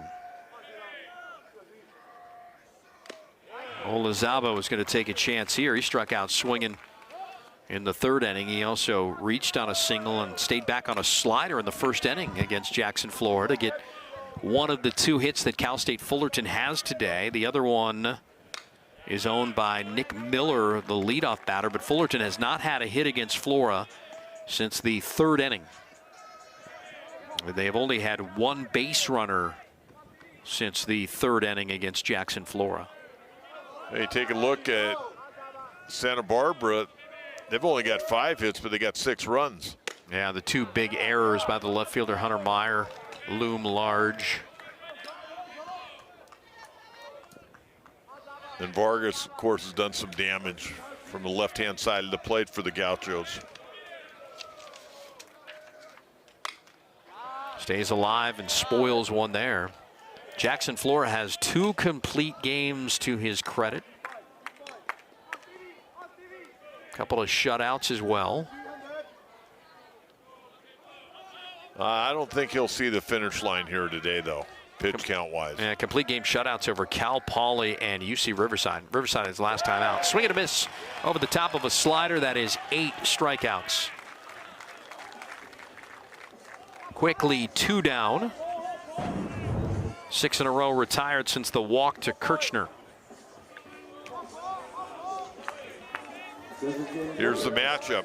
And so far today, Flora's got the better of it. Got Contreras to foul out the first time up and then struck him out last time on a changeup. So this is start number 15 for Jackson Flora, and in 9 starts, including this one, he has not given up a run. Isn't that crazy? 1-0. Slider missed. Didn't give up a run against Southern Miss or at Davis, against Hawaii or against a very good Oregon team, or at Cal Poly, at Bakersfield, at Riverside last time, or home against Riverside, and now against a potent Cal State Fullerton lineup. He's shutting them down through 5. He dropped in that changeup again right there. Yep. 2-0, went with the changeup. Haven't seen a lot of it. Fastball in the air, sky high to center. Rowan Kelly, and that's the inning. Another 1-2-3 inning, second consecutive 1-2-3 inning for Flora, his only 2 of the afternoon. Bottom of the 6th, rolling around 6-0 Gauchos. 6 shutout innings so far for Jackson Flora. The number 1 seed, UC Santa Barbara, has a 6-0 lead over Fullerton. Crooked numbers in the first and second. 3 spots each time. That should be enough for Flora, who's thrown 89 pitches and has set down the side in order the last 2 times he's been on top of the bump. Bobby Mahoney has pitched particularly well in relief of Jaden Harper. 3 shutout innings on 47 pitches. We thought he was going to be the starter, and the 6'3" right-handed freshman from Riverside, Big West honorable mention, he took over as the Saturday starter when Jaden Harper suffered an injury earlier this season, and then the Fullerton coaching staff decides to change things up today, and Harper gets Fullerton behind the 8 ball. Well, I think one of the reasons is the guy stepping at the plate, Liam Barrett, and of course you got Rowan Kelly, you got Nate Vargas, all left-hand hitters. I think they wanted to try to see if Harper could have some success, but it just didn't work out today. Yeah, 3 really good at-bats so far for Liam Barrett.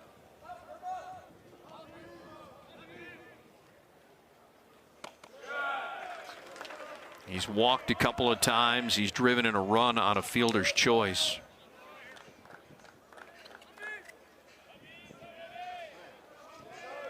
Mahoney last got some work against UC San Diego, 2 1/3 on the 15th. So that would have been 6 days ago. He's a fresh, young guy, good condition. I really like his delivery out there, very concise and just working to the plate.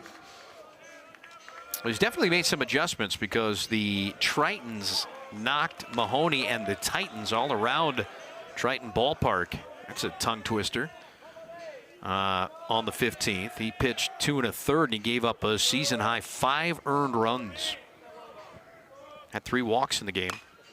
Going the other way with it is Barrett, and he's got himself a single. That ball kind of fooled Olazaba down there. I think he thought he had it, and all of a sudden it was out in the left field. Almost like a little bit of a changeup off the end of the bat. Leadoff man on, just the 6th hit of the game for Santa Barbara. Meantime, the Titans offense with just 2 hits. And here's Corey Nunez. You know, Santa Barbara's thinking right now, if we could have a big inning here, put 4 runs on the board and shut Cal State Fullerton down in the top of the 7th, the game's over. Yeah. That's a good point. There's a bunt, and it's foul. Kirchner's back in there, so he didn't really pull the hammy on that stretch play. Yeah, we do have 10-run innings now, and 10-run rules now. We saw it twice last year in the championship at Fullerton. Yeah, I'm glad Kirchner's okay. He's going to be a little bit sore because he definitely stretched it a little bit. That's the last thing Coach Dietrich needs, another injury. Showing bunt here is Nunez. Now he pulls it back and takes a fastball in the outer half for a strike.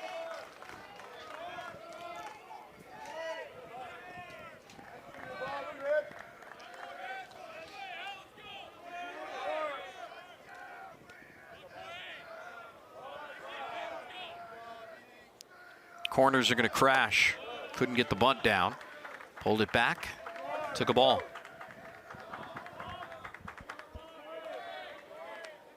Nunez delivered a sacrifice bunt back in the first inning. Moved Barrett to second, and he scored on the Vargas double to open the scoring. Having him bunt with 2 strikes. And he gets it down right in front of the plate. Ortega called off Kirchner. And to second goes Barrett on what is the second sacrifice bunt of the afternoon for Corey Nunez, and the 3rd for this UC Santa Barbara team. It's a lost art, bunting. Well, it's a lost art, but I'm kind of surprised. I mean, you got your number 2 hitter, your 3 guy, and now they could decide if they want, they could walk Vargas, who's tore them apart all day long, and take their shot with Vassar, who's on deck. Yep, got that base open. See if they go after him or pitch around him. And I'm thinking they're pitching around him, but they Fastball outside. You know, speaking of the lost art of bunting, I was driving home after the game listening to the Angels postgame show, and our friend Trent Rush was getting destroyed by the fans because someone for the Angels couldn't get a bunt down on a couple of occasions. Felt so bad for Trent. That's ball 2. Angels have lost 23 of their last 29. Oh, poor guy trying to navigate that postgame show, and people were angry, man. You would think this was the French Revolution. Yeah, they just said, let him eat cake. Not happy at the halo's not shining a whole lot at night these days. No. But I've never seen back-to-back, and you've done that, you know, Padre talk for all those years. I've never seen 3 consecutive callers calling out a Major League Baseball player about not getting a bunt down. I've gotten my fair share of, why don't the Padres bunt more? Yep. If they'd bunt more, they'd win more. Hey, there's the pitch around that we suspected, so Vargas didn't get anything to hit. Mahoney has walked 4. Cal State Fullerton as a staff has walked 6.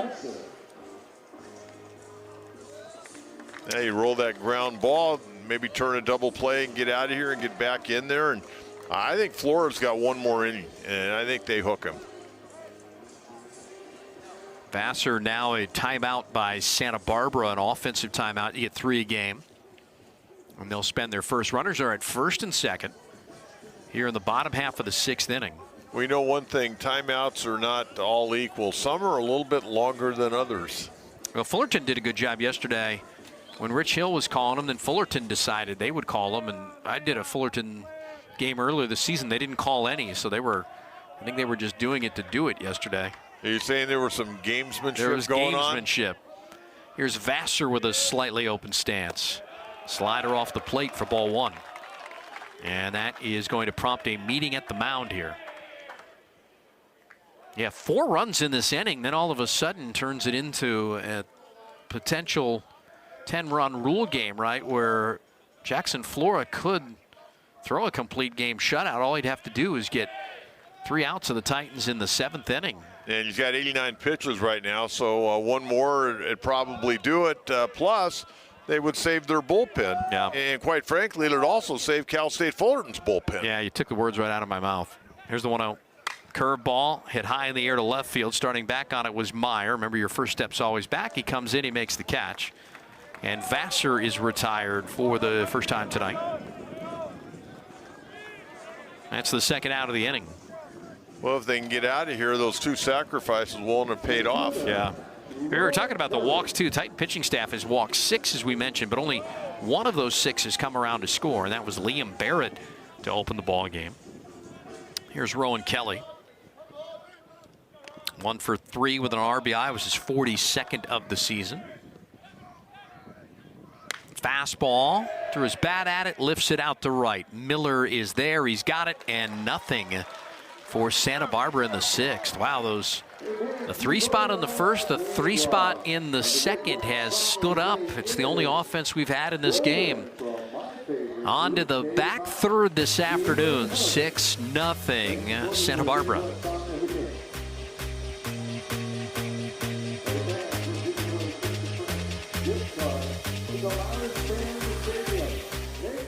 Sort of at the winner moving on to a 1 o'clock game tomorrow, so it's tracking like it's going to be Santa Barbara.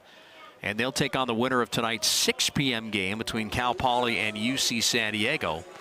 The loser plays tomorrow in an elimination game at 6 o'clock. And again, that's tracking like it's going to be Cal State Fullerton. So would appear playing their 3rd elimination game in the last 6 days. This is the first non-elimination game they played all week.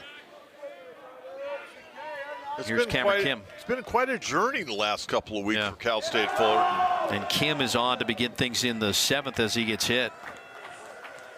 Took a fastball in on the chops there, and that will break the string of 7 in a row retired by one Jackson Flora. Now you start taking a look, the situation, pitch count. How many pitches will they allow Flora to throw? Flora has hit 7 batters now on the season. but almost half of them came in his first start at Southern Miss, where he hit 3 batters and still pitched 6 innings of scoreless baseball.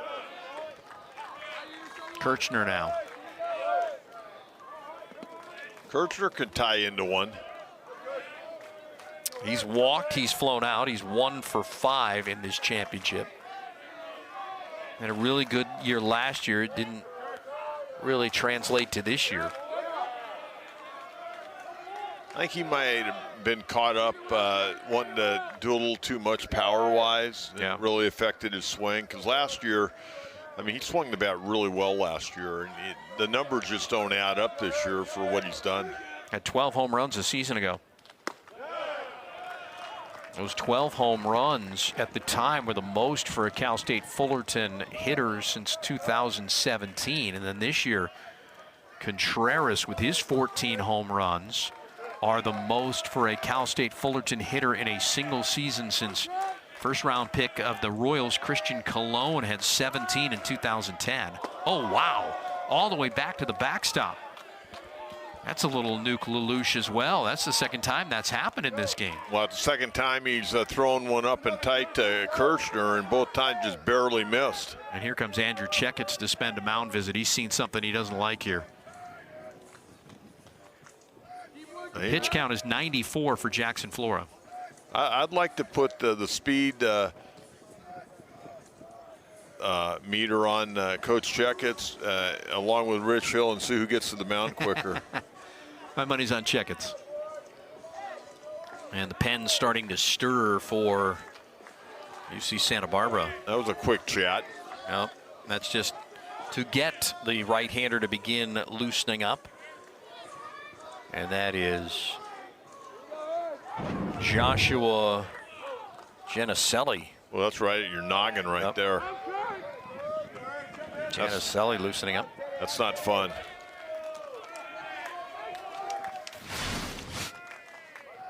They figured it out, and they had him played perfectly out there. They shaded over the center fielder, Kelly, to left center. Catch made. Runner's going to tag from second to third. Throw comes in.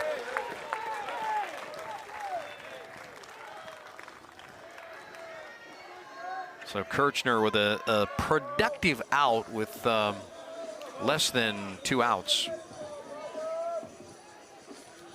Although in a 6-0 ball game, I'm not sure Titan fans want to hear the argument of productive out. Well, the big thing, I mean, you want to, number one, you want to find a way to get Florida out of the game. And I think the pitch count's going to probably take him out of the game here very shortly. But if you can get a run on him and then take your shot the final couple of frames against the Gaucho bullpen. Wild pitch was the 6th of the year for Jackson Flora.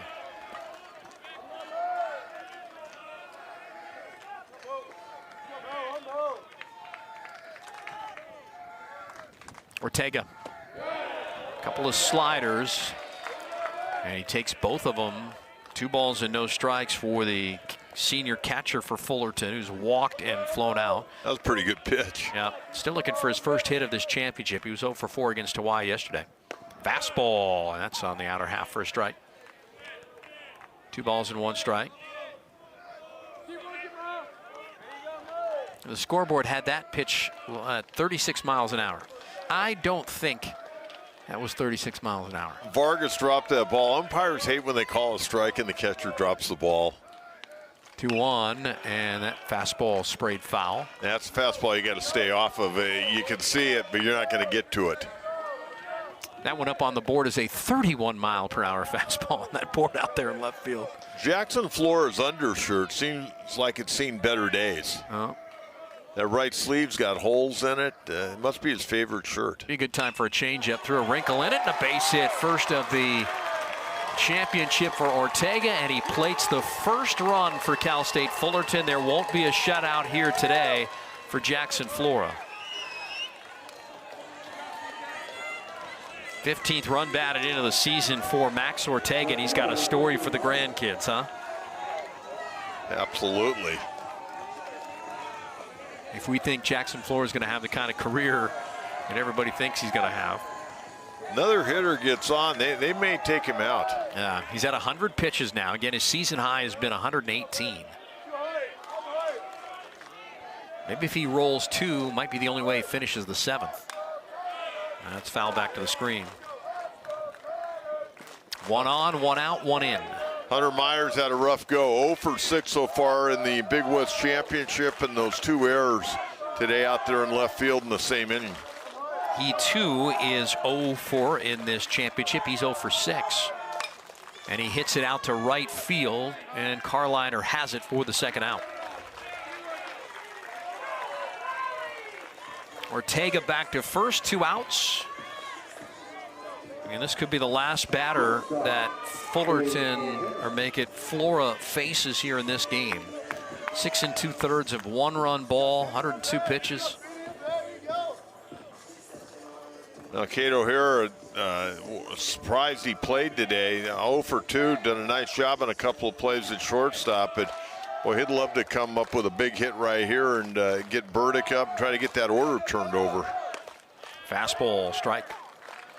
Yeah, again, O'Hara, because of injury, hadn't played since the 3rd of May against Davis. And his first time back, he's got to face Jackson Flora 3 times. He got him swinging. He got him looking both times on fastballs. And a swing and a miss at a fastball there. They scoring that 1 run off of Jackson. You can tell the Cal State Fullerton fans that have come out today, they're starting to get a little momentum to try to help their ball club. Could be the last pitch of the game here. The 0-2 fouled back. That might get our truck as well.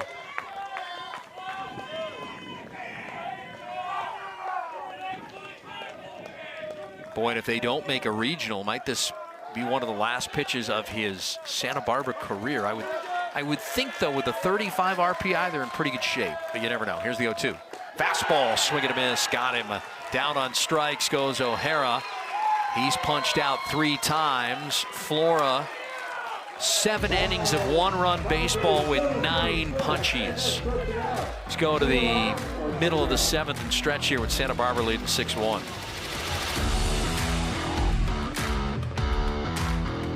For the Big West Championship, Fullerton's got to the bullpen after Bobby Mahoney did a great job. 4 innings of shutout baseball to keep him in it. 63 pitches, 4 walks, and a strikeout. They give way to Brock Mayer, the senior from Torrance, California. No record and a 5.23 ERA. Well, I'm going to tell you what, Cal State Fullerton just scoring that 1 run kind of got everybody picked up a little bit. If Mayer can go out there and throw a goose egg up, probably going to go against the Gaucho bullpen the final couple of frames. I can't imagine Flora coming back to start the 8th inning, but we'll have to wait and see what Coach Checketts would like to do. But I don't think this game's over yet. It's going to be interesting. Yeah. That Santa Barbara bullpen's going to have to get 6 big outs. Here we go, Mayer, and the first pitch to Rowan Kelly is ball 1.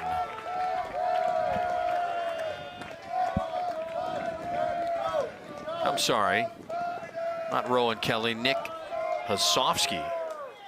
Kelly made the last out last inning. You're gonna have to help me on my score sheet, Coach. What did Kelly do last inning?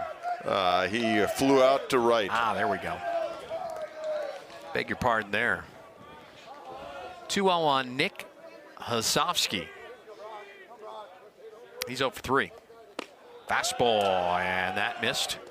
3 balls and no strikes. Mayer pitched twice in the series finale in the Big West against UC San Diego, logged a 1/3 of an inning in each game and gave up a run each time. 3-0, fastball high, and that's ball 4.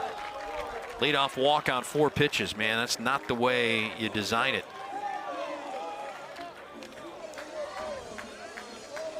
Let's see if they're going to sacrifice bunt again here.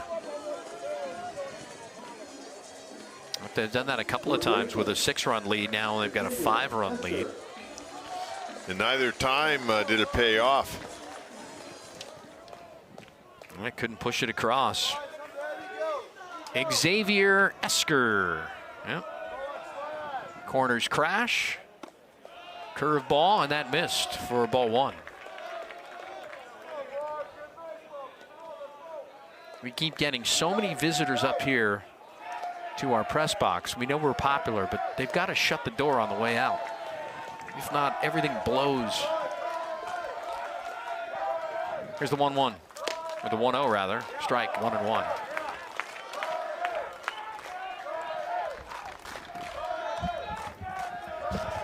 Coach is going to give me concierge service and close the door.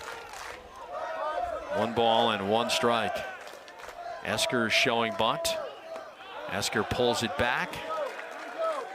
2 balls and 1 strike.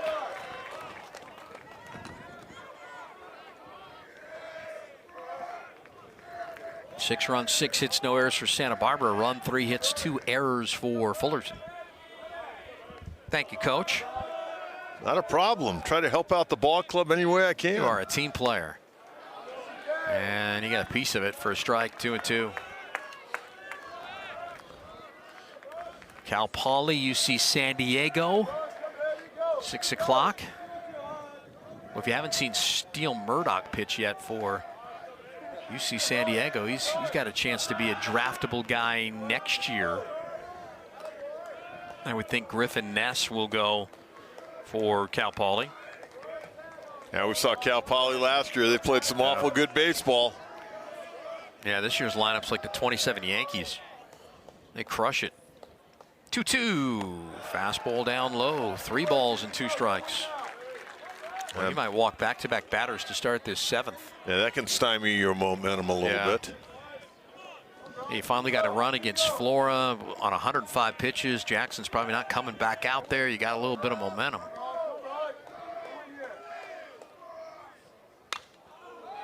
That should get out of play. You know, you talk about Cal Poly, Coach Lee, you know, he's been there 25 years. I mean, he got an incredible program and, I mean, good, solid, fundamental ball club year in and year out. But when you talk to people about Cal Poly, they just go, oh, man, Larry Lee, what a great hitting coach. They always talk, that's always the first thing they say, aside from being an outstanding head coach, he's just a great hitting coach. It's a big 3-2 pitch coming here. Ball 4. Always walk back-to-back batters. That's how we open up this frame here in the 7th.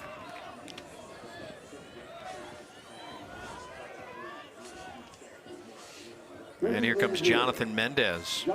Well, you would think they would probably bunt here, right? Yeah, we'll see. And here comes Jason Dietrich to the mound. He's going to get that bullpen going with a right-hander down there. Yeah, he's going to the bullpen, too. I mean, you can't let this one get away after kid comes out and walks. And he's been struggling again, like we told you, right? In a third of an inning down there at UC San Diego, he kind of got knocked around. So call to the bullpen has been made to limit any further damage here. Bottom half of the 7th inning, nobody out, 2 on for Santa Barbara. And a right-hander is coming in for Cal State Fullerton.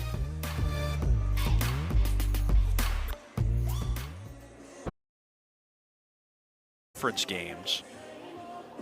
And on the season, Landon Martin is making his 11th appearance. He's 0-2 with an 11.25 ERA here. And the situation he inherits, the first 2 were walked by Mayer, the reliever. So Brock set him up at first and second, and now it's up to Martin here with Mendez out of the 8th spot about to greet him. Yeah, and you got also in this situation right here, the run rule's in play. They need 4, and right now they got a couple of runners on and nobody out. Yeah. Or actually, they need 5 because of Cal State Fullerton winning or scoring that run last inning. Yeah, so you could run rule him here with a big inning. Jason Dietrich well aware of that, so he's not going to let Mayer go any further. You got a short little hook there, and I don't blame him. In came Mayer through 11 pitches and walked 2 batters. Well, when you walk 2 batters in a row, and you're trying to get back into the game, and your manager comes out, he takes you out, not a whole lot you can say. Yeah. This kid's a sophomore from La Habra, California, Sonora High School. And a pickoff play, a soft little throw out there to second to check on Nick Hazovsky. Sonora Raider, They used to be part of the Freeway League, and then for some reason they broke up. My beloved Freeway League up there in the Fullerton Joint School District. You ever play against Sonora? Oh, yeah, all the time. At Fullerton, yeah. Sonora and La Habra shared their own high school stadium, and Buena Park Sunny Hills in one, and Fullerton Troy in the other. Played many a game and many sports against Sonora. Up the middle, that's a base hit. They're going to round Hozovsky and send him around third. He'll score. Makes it 7-1. RBI single for Mendez. His 18th run batted into the season. They just might walk him off here in the 7th. They're going to get that order turned over after Carliner hits. Yep. And against a guy who's got an ERA of 11. That run charged to Mayer. So Harper got the start, 2 innings, 6 runs, 5 earned. Mahoney goes 4 innings on 63 pitches of shutout baseball. And now Mayer and Martin in trouble here in the 7th. Yeah, nice job by Mendez. He got 2 hits now, and he's been on 3 times today.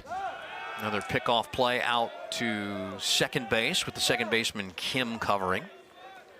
Nice to have a guy hitting 8th in your lineup as a DH. He doubles and scores a run and got hit by a pitch and then had an RBI single. So getting a little productivity out of that 8th spot today. Slider, a strike.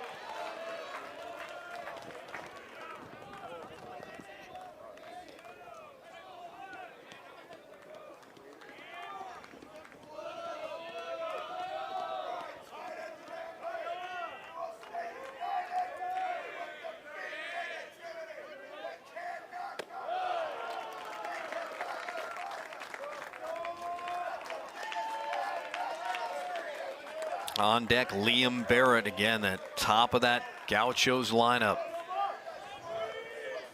Going to get an opportunity here unless they turn the triple play. 1-2. First run for Santa Barbara since a 3-run second. They scored 3 in the first, 3 in the second, and 1 more here in the 7th. They got to move the Rosenbag behind the mound there. It's the first time I've ever seen them do that in a game. Ball and 2 strikes. 7-1 Gauchos here in the 7th. And a swing and a miss over the top of a slider. He's free swinging, Carliner. It's a big strikeout right there. First out of the inning.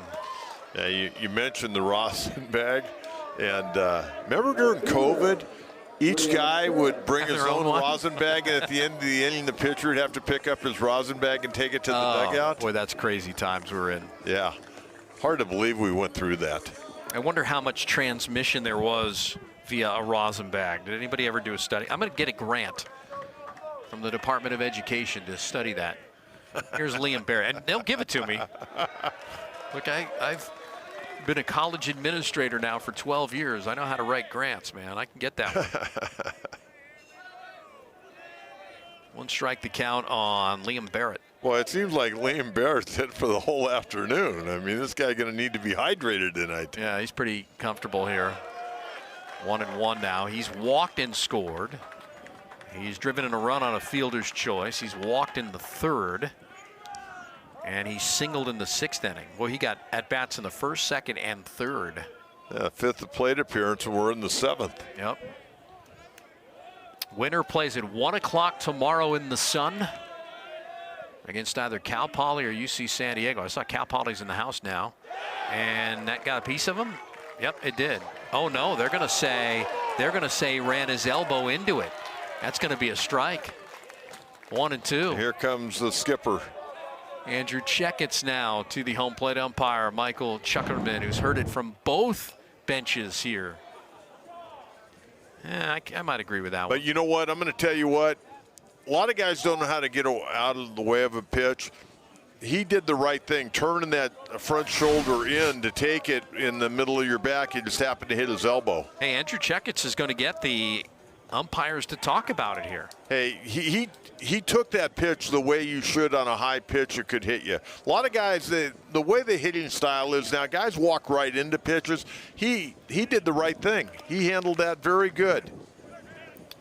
Barrett's got the Barry Bonds padding there on the elbow. I mean, that's up around your head, man. You're turning that shoulder and getting that elbow up to protect yourself. I think he gets first base. If they may have to, they can talk about it. I don't know if that's reviewable or not, but if you like to see teams lean into them and get hit, then we invite you at 6 o'clock to watch UC San Diego hit over 100 times. Yeah, they are going to take a look at it. Now that's interesting that this is challengeable right here, but that play last night, there was a couple of plays last night that were not challengeable. A tag play? Why wouldn't a tag play be challengeable? Yeah. And so the call was that Barrett intentionally got his elbow in the way. They're going to look at this here, and for the time being it's a strike. It's 1-2, but they may put him on first base if Santa Barbara wins the challenge. Yeah, I mean, he lifted that elbow. He's trying to protect himself. Coming up after this one at 6 o'clock, I hope we have a dinner break because I missed lunch, Coach. It's the second seed Cal Poly against the 3 seed UC San Diego. Cal Poly finished in a first place tie with Santa Barbara at 22-8, but the 1 seed went to Santa Barbara by virtue of the Gauchos sweep over the Mustangs. And UC San Diego comfortably in the 3rd seed for much of this season.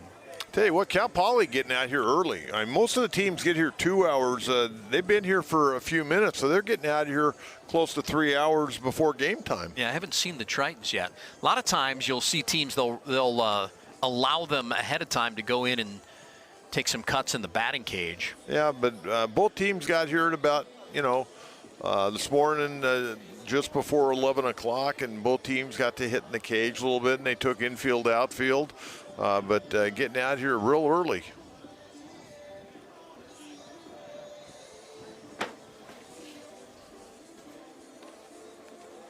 Only thing I can say, whether they overturn or not, Barrett did what you would like ball players to do, turn that inside shoulder and, take it in the middle of the back, but that one ended up going into his elbow.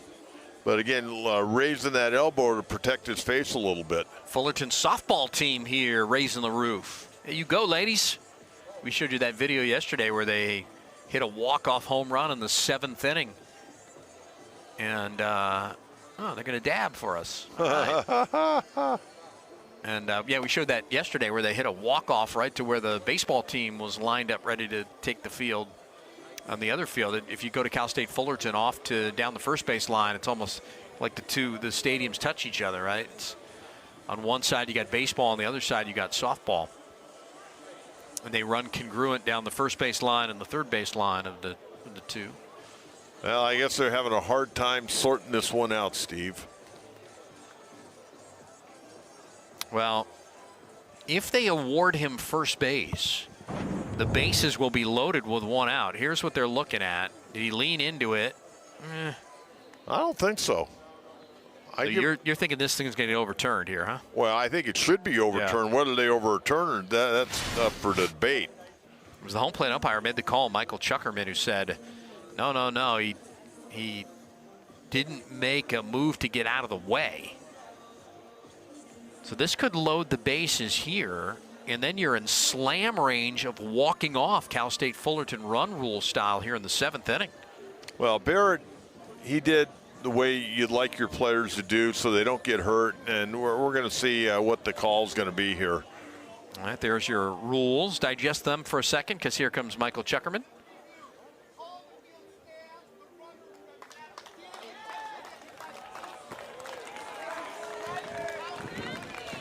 Okay, so the call is upheld. They said he intentionally got in the way of that one. Okay. I'm not surprised.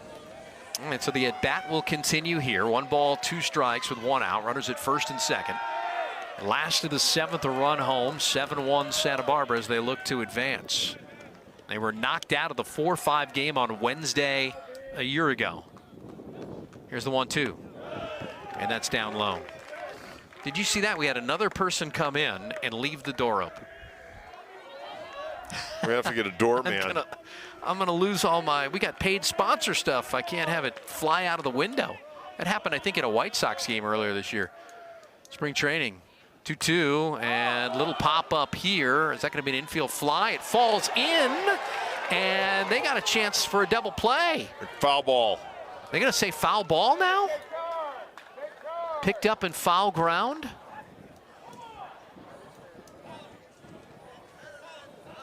Wow. Couldn't you call that an infield fly rule? Nah, it wasn't high enough. You have to handle it with routine ease. That wasn't routine. That guy's scurrying. See, that's routine ease right there. Actually, the pitcher, if he'd have kept coming, he probably had the best shot at it, but he let up. Yeah, got touched in foul ground by Ortega, despite what the third base coach said. Yeah, it has to be a little bit higher. So it goes as a foul ball. This has been a rather memorable at bat here for Liam Barrett. See how it finishes. Martin to the plate, the 2-2, and he laid off of it. It's full 3-2. He almost got hit again. He's not going to want to back out of the way, is he? Well, that first pitch after the call stood, you see Barrett take it and turn around and look at the umpire. All right, 3-2. Well, they start the runners with one out. And they do, and it's fouled away. They were not holding on. Kirchner was not holding on the runner at first. That runner at first is Jonathan Mendez. The runner at second is Xavier Esker. And with not holding the runner on, they're going to be hard to turn that double play right now. He's getting the lead like if he was at second base. This felt like the 100th pitch of this at bat. And he spoiled another one.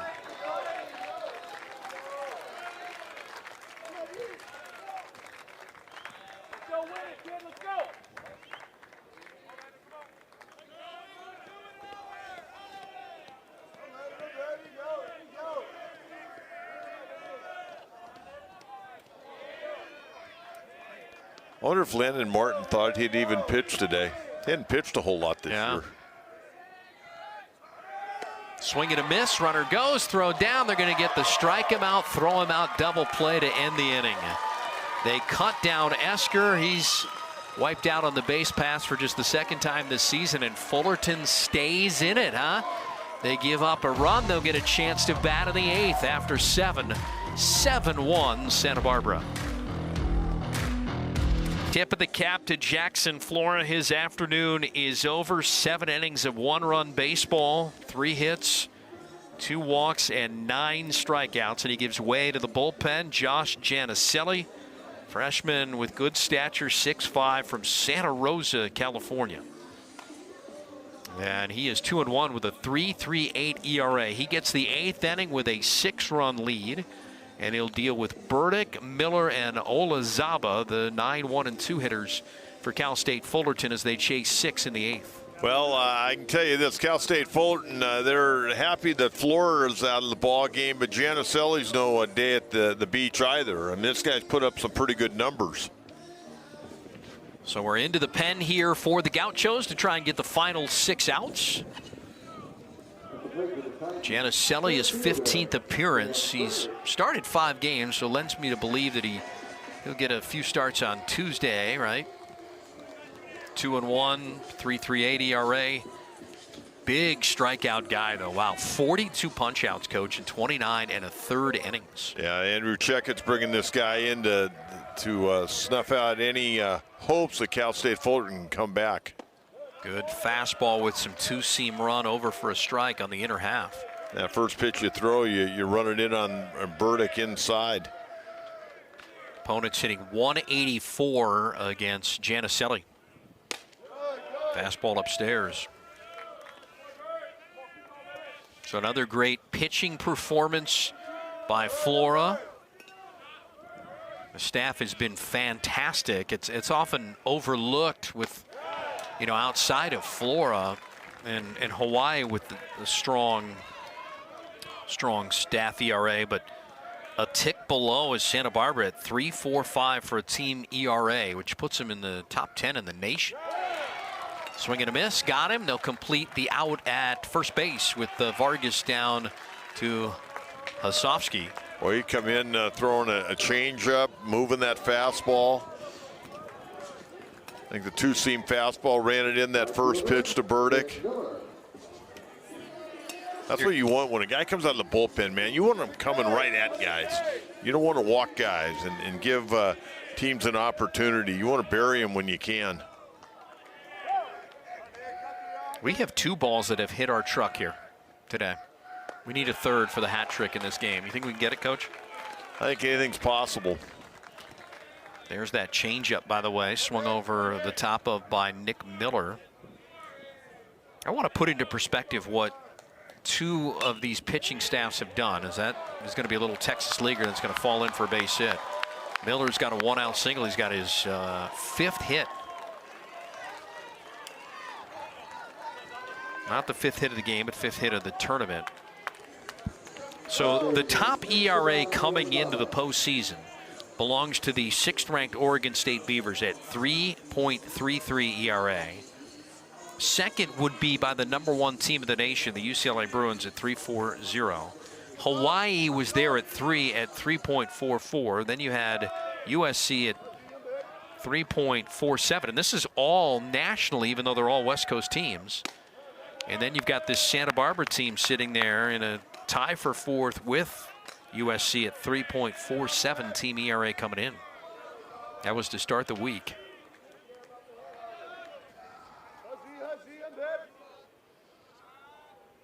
Olazabal. And Olazaba takes ball 2, 2-0. Having another good at bat. You know, Coach Dietrich just thinking if Olazaba can get on and all of a sudden Contreras hits one out of here and we'll shorten the deficit, and they're not shutting their toolbox over there. I can tell you that. Too much pride. They're chippers, right? Oh, that had good 2-seam run as well. They make you get 27 outs. Cal State Fullerton, they got a lot of pride in that program. Down to their final 5 outs here.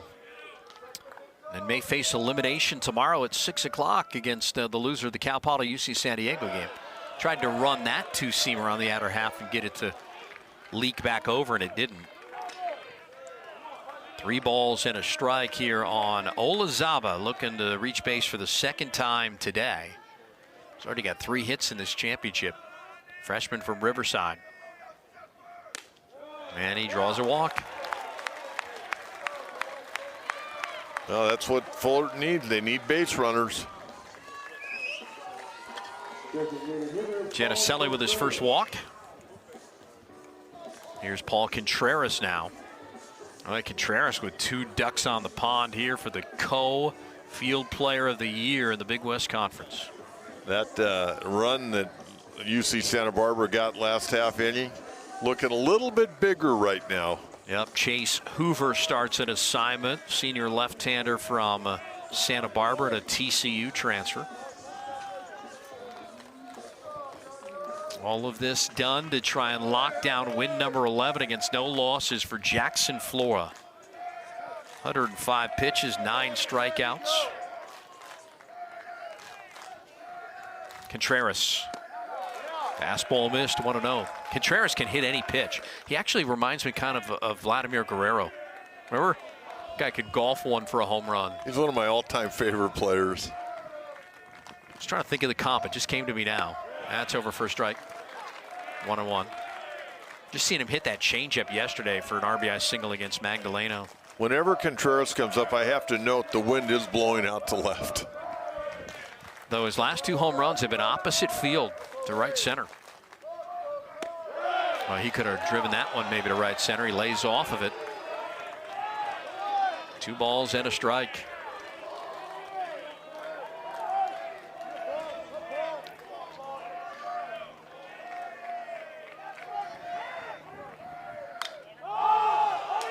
Got him to pop it up in foul ground. This is the way we started the ball game. Throwing away the mask is Vargas fighting the sun. He's got it. That's a big out. Big out. Swung at a ball out of the strike zone, too. And he doesn't do that very often. But that, he goes all Vladimir Guerrero there, but Guerrero would usually put that one in play. 2 outs, 2 on for Cameron Kim here in the 8th. Striking out, you're embarrassed when you strike out. But fouling out is just a wasted at bat. I remember fouling out to the first baseman or third baseman or catcher, and man, you just go back to the dugout just so mad. Santa Barbara's bullpen this year, 20 saves on the season, leading the Big West. And you got Hoover's got 4, Cole Triba's got 4, Janicelli here has 3, Raymond Olivas has a couple, 4 for AJ Crodell. No balls and 2 strikes. Pitching ahead here on Cameron Kim, who's 0 for 2. He's 1 for 6 in this tournament. Pitch. 2-seamer hit in the air to left field. Barrett giving chase, still giving chase. Leaps, and did he make the catch? I don't think he did. Yes, it is out. Oh my goodness, this game here has turned on a dime on a 3-run home run by Cameron Kim. And that ball just kept going and kept going. I thought Barrett would have a chance to leap and make that catch. It's a high wall. He's not going to rob the home run, but that thing got in the jet stream and got out of here. Take a look, throw a moving fastball. You know what? That ball had some movement on it, but Kim able to turn it around, hit it out, and of course got a little bit of help up in that jet stream out there to left field. But nonetheless, they all count. That is the 6th home run of the season for Cameron Kim.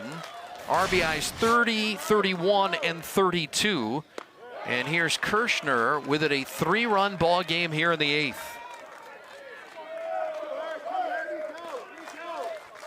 Well, we talked about the fact that just because Jackson Flora starts doesn't always mean the Gauchos win. There's a changeup. Well, there's a lot of tight pitches today. They could go either way. Those old 50-50 calls. Cameron Kim with a blast, and they chip away like their coach told us they had to do and loved to do. Well, if they get a couple more guys on here, even if they don't score, they can get close to turning that lineup over again. 3 runs home in the inning off the normally reliable bullpen. Down to first. That's going to be the final out. Lazovsky has it, but this thing got a little bit tighter here. 3-run home run by Kim. Fullerton scored all 4 of their runs here in the back third. We go to the bottom half of the 8th inning this afternoon from Fullerton, and it is a 7-4 ball game. UC Santa Barbara, the 1 seed, with the lead here as we get late from Irvine.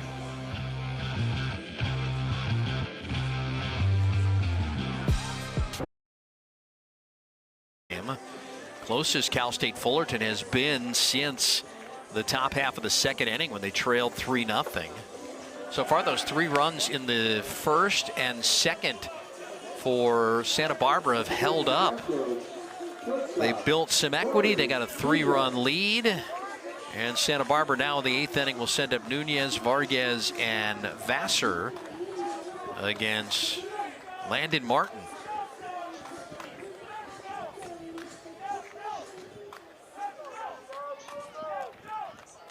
Landon Martin pitched to 3 batters and got 2 strikeouts to end the 7th. And first pitch swinging here, fouled away off the bat of Nunez, who's up for the 5th time, 5th plate appearance, couple sacrifice bunts.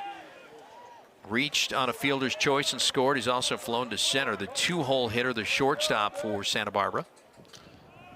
You look at Cal State Fullerton, they're battling a run in the 7th, 3 more in the 8th, and see what happens in the 9th. See, the big thing, they need to be able to have a shutdown inning right here.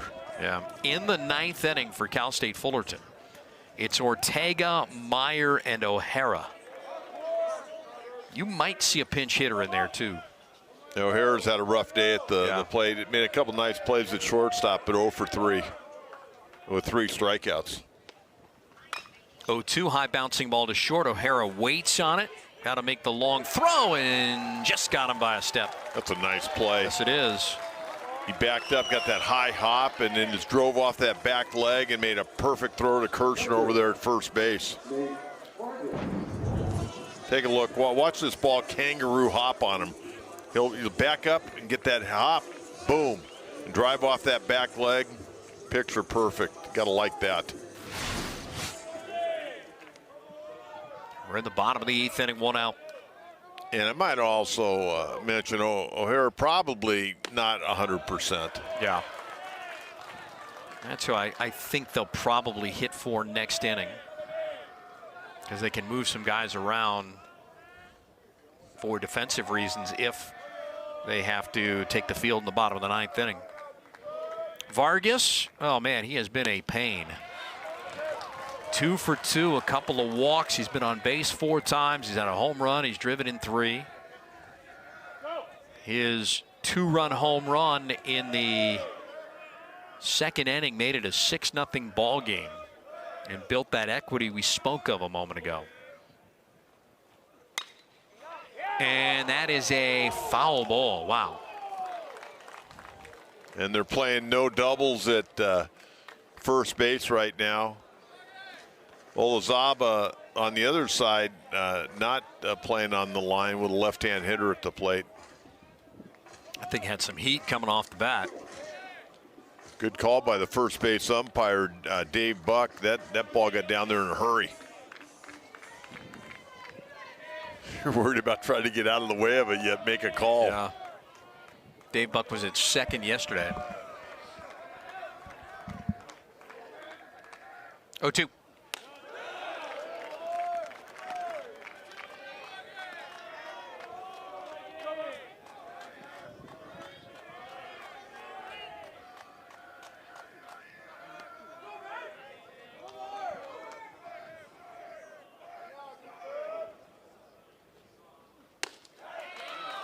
Two and two. Got some zip on that fastball. Yeah, overthrew that one a little bit, but he does have a good arm. Cal State Fullerton's team ERA 4.60, coming in 4th best in the Big West. Threw his bat at a slider and lifts it into left center field. Burdick and Meyer converging, but running it down in front of the 380 mark is Burdick for the 2nd out of the inning. All right, UC San Diego, the Tritons, their first ever appearance in the Big West Championship. We don't want to face the Tritons in women's basketball in the Big West tournament because they've won both times they've been eligible. The Triton men have won once in men's basketball, and this will be the first try for Eric Newman and his team in the Big West Championship. Well, about Eric Newman's ball club, I know their ERA as a team not great on the year.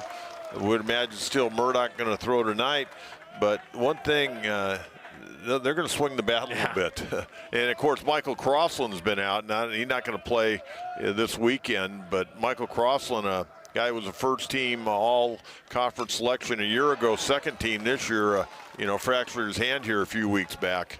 Yeah, Gabe Camacho is their home run leader with 16. That's the most in a single season by a UC San Diego player in the Division I era. They've only been in Division I now for 7 years. And Crossland set that record last year with 15, didn't he? He did. 0-2. And that missed in the dirt. 1 ball and 2 strikes here on Vassar. Again for Fullerton in the 9th. Ortega, Meyer, and O'Hara. 6, 7, and 8 hitters. You could see multiple pinch hitters actually for Fullerton.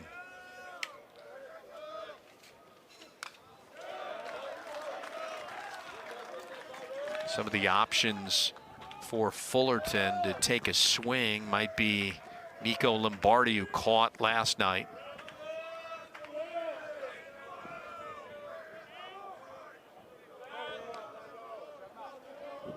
Yeah, they don't have Mark Kotze or Tim Wallach or Phil Nevins sitting over there. No, not a lot of options. 1-2, and that's a base hit out of the right field. 2-out knock for Vassar, who's got his first hit of the game. Shows you why he's a .322 hitter. And Rowan Kelly gets a 5th plate appearance. Ben Wilkerson, or Bren Wilkerson, maybe. Might pinch hit. So we'll keep our eye on that. A lot of your options who aren't playing are sub, 160 hitters, to be quite honest with you. Here's Kelly. That game after us starting in 2 hours and 12 minutes. 6 o'clock. 1-6 today, 1-6 tomorrow, 1-6 on Saturday. And then we hope no further. But if we do have to go to Sunday and the if necessary championship game, it would be at noon here. High noon on a Sunday.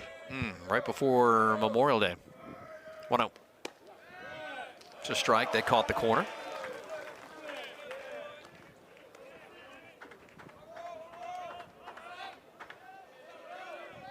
Rowan Kelly so far 1 for 4 on the day. Laid off a fastball high, 2-1. I was about to talk about this. It's a Fullerton staff that issued the fewest walks of any staff in the Big West at just 159. They didn't walk any yesterday in that complete game by Negretti, and they have walked 8 here today. Can't win a game when you do that. No, not at all.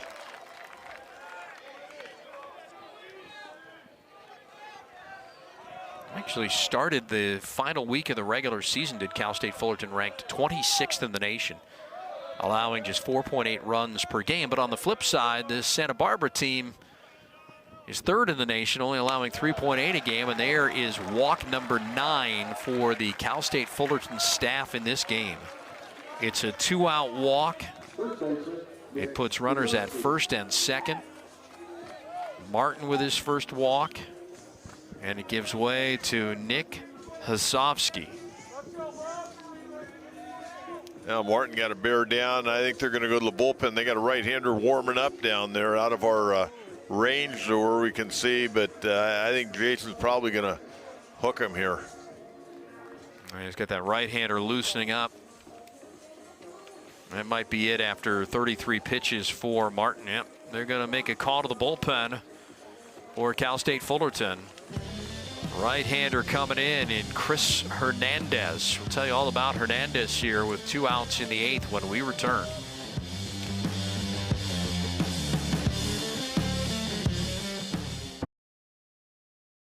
The 18th time. He's been a pretty reliable high-leverage guy.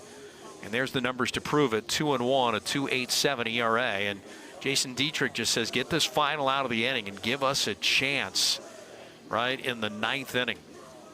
Well, I think it's a good move. A guy that's pitched in high leverage situations right now, you're not asking him to go out there and, give you an inning or 2 innings. Just give me 1 out and let's get back in the dugout and see if we can take our shot against the closer for UC Santa Barbara. This is the 4th Cal State Fullerton reliever. They won the single elimination game yesterday with Negretti going 9 innings. They didn't have to go to the bullpen, and they had to go to the bullpen in the 3rd inning in this one. Mahoney offered up 4 runs, or make it 4 innings. Mayer came in to 2 batters, didn't even record an out. Martin an inning and 2/3, and now it's up to Hernandez. And Hernandez, 11 punch outs in 15 and 2/3 innings. Be interesting to see who Santa Barbara goes to in the 9th inning. With, a ton of saves, obviously, but scattered between a bunch of different guys. Well, the last 3 outs, Steve, when you're trying to close out a ball game, can be very difficult. The 20 saves for the Santa Barbara team is the most in the Big West. And it will be a save situation, it appears, in the 9th inning unless Santa Barbara can push across 1 more, and it doesn't look like they will. Out to second, 1 pitch, and getting the final out is Hernandez. He does his job. He gives Fullerton an opportunity in the 9th inning. After 8 innings of play, Santa Barbara 7, Fullerton 4.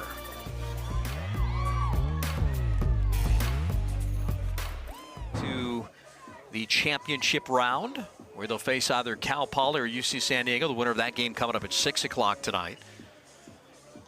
And they're going to let Giannicelli go a 2nd inning. He came in through 22 pitches in the 8th and got touched up for 3 runs on a 2-out, 3-run home run off the bat of Cameron Kim over the wall and left. And so he'll deal with Ortega, Meyer, and O'Hara are scheduled here. Ortega will be the first one up. And I think we are going to have a pinch hitter coach As we suspected, Bren Wilkerson, a right-handed catcher, a transfer from CSUN, has grabbed a bat, and he is going to bat for Hunter Meyer, the left fielder. First things first here, here's Ortega, who broke out of his 0 for 5 slump to start this championship with a base hit off of Jackson Flora in the 7th. Yeah, he'd been on a couple times today. And they needed a base runner. They're going to get it. Giannicelli hits Ortega.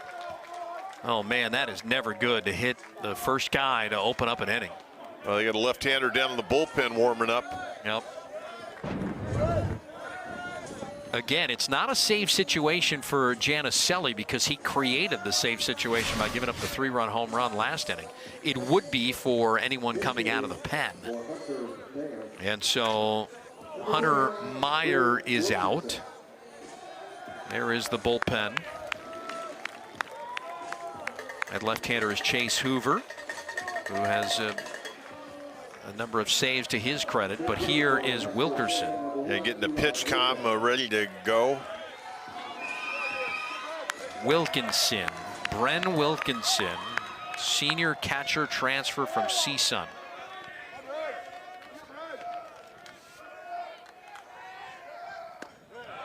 Change-up over for a strike. Wow, started him out with that change-up, huh? Yeah, change-up inside, too. Cade O'Hara is, in fact, on deck.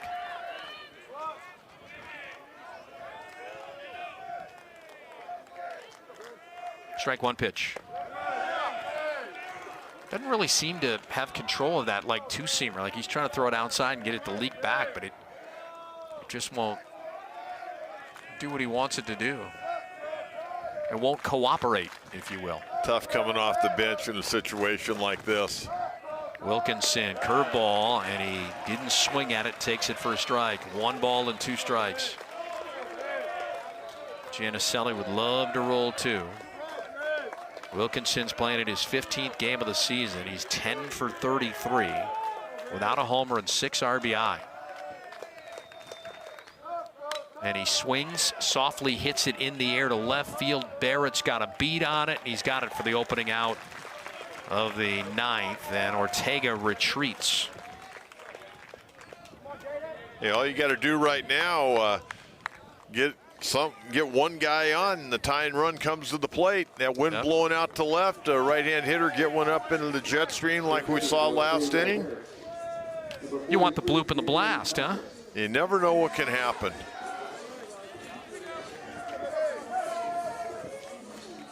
You want to force your opponent to get 27 quality outs. They've called O'Hara back.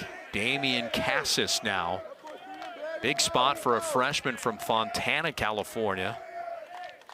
And he's first pitch swinging, and he pops it up on the infield. Nunez on the outfield grass has got it for out number 2. He's from the same high school as Olazawa.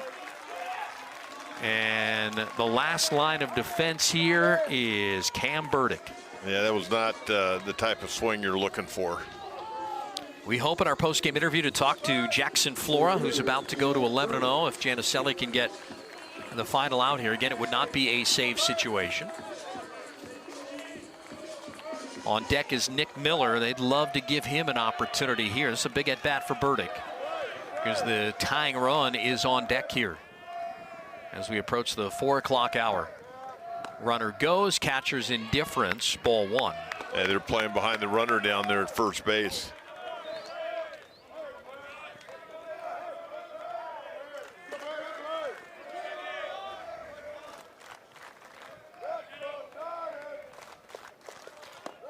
Showing bunt. Not sure why you would do that here. Maybe to throw him off. He wasn't going to bunt. I think he just wanted to see if he could force him to throw another ball and get the count in your favor, 2-0. That's a good point. It is in Burdick's favor here. He's 0 for 3. And that's going to be a wild pitch. Advancing to third is going to be Ortega. You're one ball away from bringing the tying run to the plate. Yep. Hoover's continuing to loosen up, and here comes Checkett's out. He's not going to the mound. He wants to talk to the home plate umpire here. And now he's going to continue on to the mound, and I think they're going to go to Hoover here. And this would be a save situation. Giannicelli has thrown 29, well, make it 32 pitches. He's fallen behind 3-0. Hoover's just sitting down there. You're going to throw another pitch, but he was kind of just sitting and waiting to see. And they're going to. Yeah, he's not going to make a change. Yeah. And now that I think about it, it's 3-0. You're probably not going to put a left-hander in that situation, but boy, you are one ball away from sending the tying run to the plate in Nick Miller here in the 9th inning. Well, when you take a look at it, you got Burdick, a right-hand hitter, and then you got Miller, Olazaba, Contreras, Kim. You don't have any left-hand hitters coming up for a while. There's ball 4. They're at the corners. The tying run is, in fact, going to come to the plate here in the top half of the 9th inning for Cal State Fullerton. In the leadoff batter, Nick Miller. This is getting interesting now. Yes, it is. Again, chipping away. That's all Tony Schifano said when we interviewed him. When we interviewed him, they were down 6-0. It didn't look good. Jackson Flora was on the hill. Well, Nick's not a guy that's going to drive the ball out of the ballpark. He'll hit a few doubles here and there, but he only had 2 homers. But he's certainly a guy that can swing the bat. Yeah, he's hot. He's got 4 hits in 2 games. He takes ball 1. Tying run at the plate here in the top of the 9th inning for Cal State Fullerton. He's a tough out at the plate. Like I mentioned earlier, he's the type of guy you want on your ball club. He's a grinder. He finds a way to get the job done. Didn't get the call. 2-0. Wow. Cal State Fullerton was down 6-0 after the 2nd inning. Here's a guy that knows the strike zone. He's going to make Giannicelli really work here. 2-0, swing and a miss. That got away, but not far enough for the runner at third to advance, but the runner at first will advance. Well, you know what? That's big, because any type of ball in the hole or ball to the backside of the second baseman, they can't get the force at second. They got to come to first. So that might look little, but that could be big here. Was a strike, so it's 2-1 on the swing. Last line of defense for Fullerton is Nick Miller. Pitch and a bouncing ball foul, and now Santa Barbara is a strike away from advancing. They would play at 1 o'clock tomorrow. Vassar really pinching towards second base. Big hole on the right side. Looking for a 38th victory. The Gaucho faithful to their feet here at Irvine. The 2-2 fouled away. We'll do it again. Next game's at 6, an hour and 57 minutes away. Cal Poly, the 2 seed, the 3 seed, UC San Diego. If Cal State Fullerton can't win, they go to the elimination bracket, play an elimination game tomorrow at 6. Here's the 2-2, swinging a bouncing ball, and that is a foul ball down the third base line. Well, they're playing no doubles right now. Yep. You'd have to have a rifle to shoot it by the third baseman at this point, and the first baseman for that matter. 2 balls and 2 strikes. Hoover's ready to go. Olazaba, who's been the toughest out for the Titans, is waiting on deck, the freshman third baseman.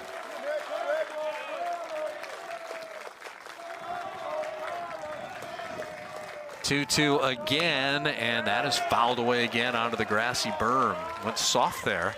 Yeah, you foul it off, make him throw another one. He may make a mistake, and you can capitalize on it. 40 pitches for the reliever.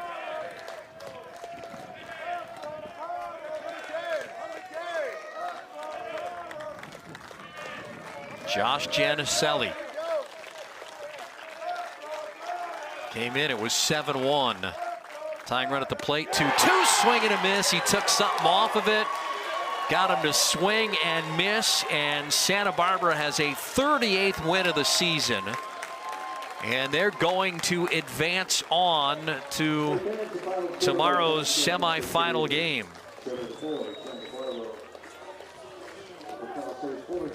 Jackson Flora goes 7 innings of 1-run ball. Janicelli gets the final 6 outs. It wasn't easy. Fullerton sent the tying run to the plate in the top half of the 9th inning. But in the end, Santa Barbara wins it 7-4. Well, it's one of the case, Steve, that Santa Barbara jumped out that 6-0 lead. It was an uphill battle all day long for Cal State Fullerton. But you know what? We talk about the Cal State Fullerton, the history, the pride in the program, and then they showed it once again, even though they came up short. But a great effort by Jackson Flora. The offense did enough. Nate Vargas had a big day swinging the bat, the senior catcher, and a good win for the #1 seed. Yep. Jackson Flora runs his record to 11-0 on the season. And 7-4 is your final score. It is a quick turnaround again, less than 24 hours. You'll be in that semifinal game on Friday night. There it becomes official. And they let Nate Vargas put it on there. Yep, and so you're one more game away. You win tomorrow night, and then you're into Saturday night's championship game, and you get a chance to have more than 24 hours to relax. Okay, we'll take a break. We'll come back. We'll talk with Jackson Flora. Final score, Santa Barbara advances with a 7-4 win over Cal State Fullerton.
All right, Santa Barbara gets the win. They advance, and Jackson Flora, again, the man of the hour, 7 innings of 1-run baseball. He joins us now on 105 pitches. Congratulations, young man.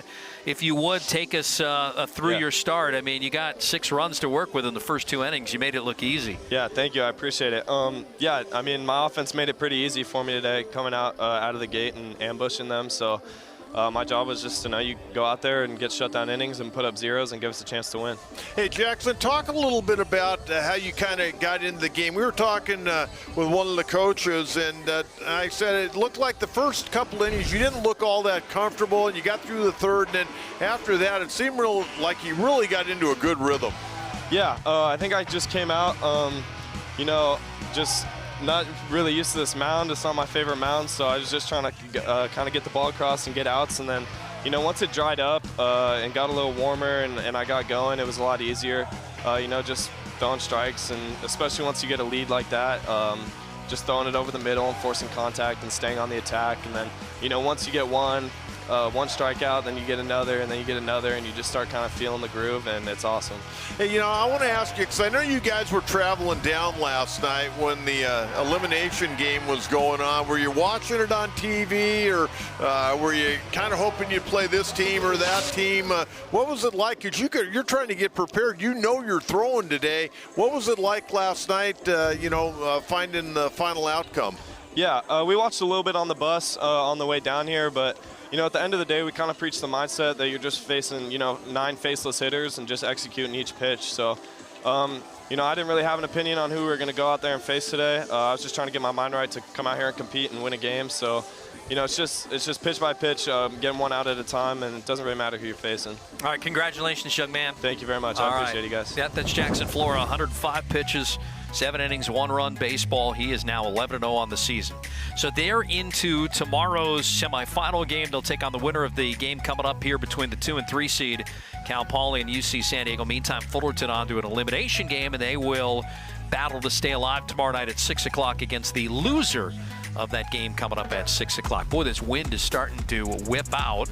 Been our pleasure serving you here for the first game. We're going to go and try and get a little food, and then we'll come back here in 1 hour and 50 minutes for game number 2 here on this Thursday, right back here on ESPN.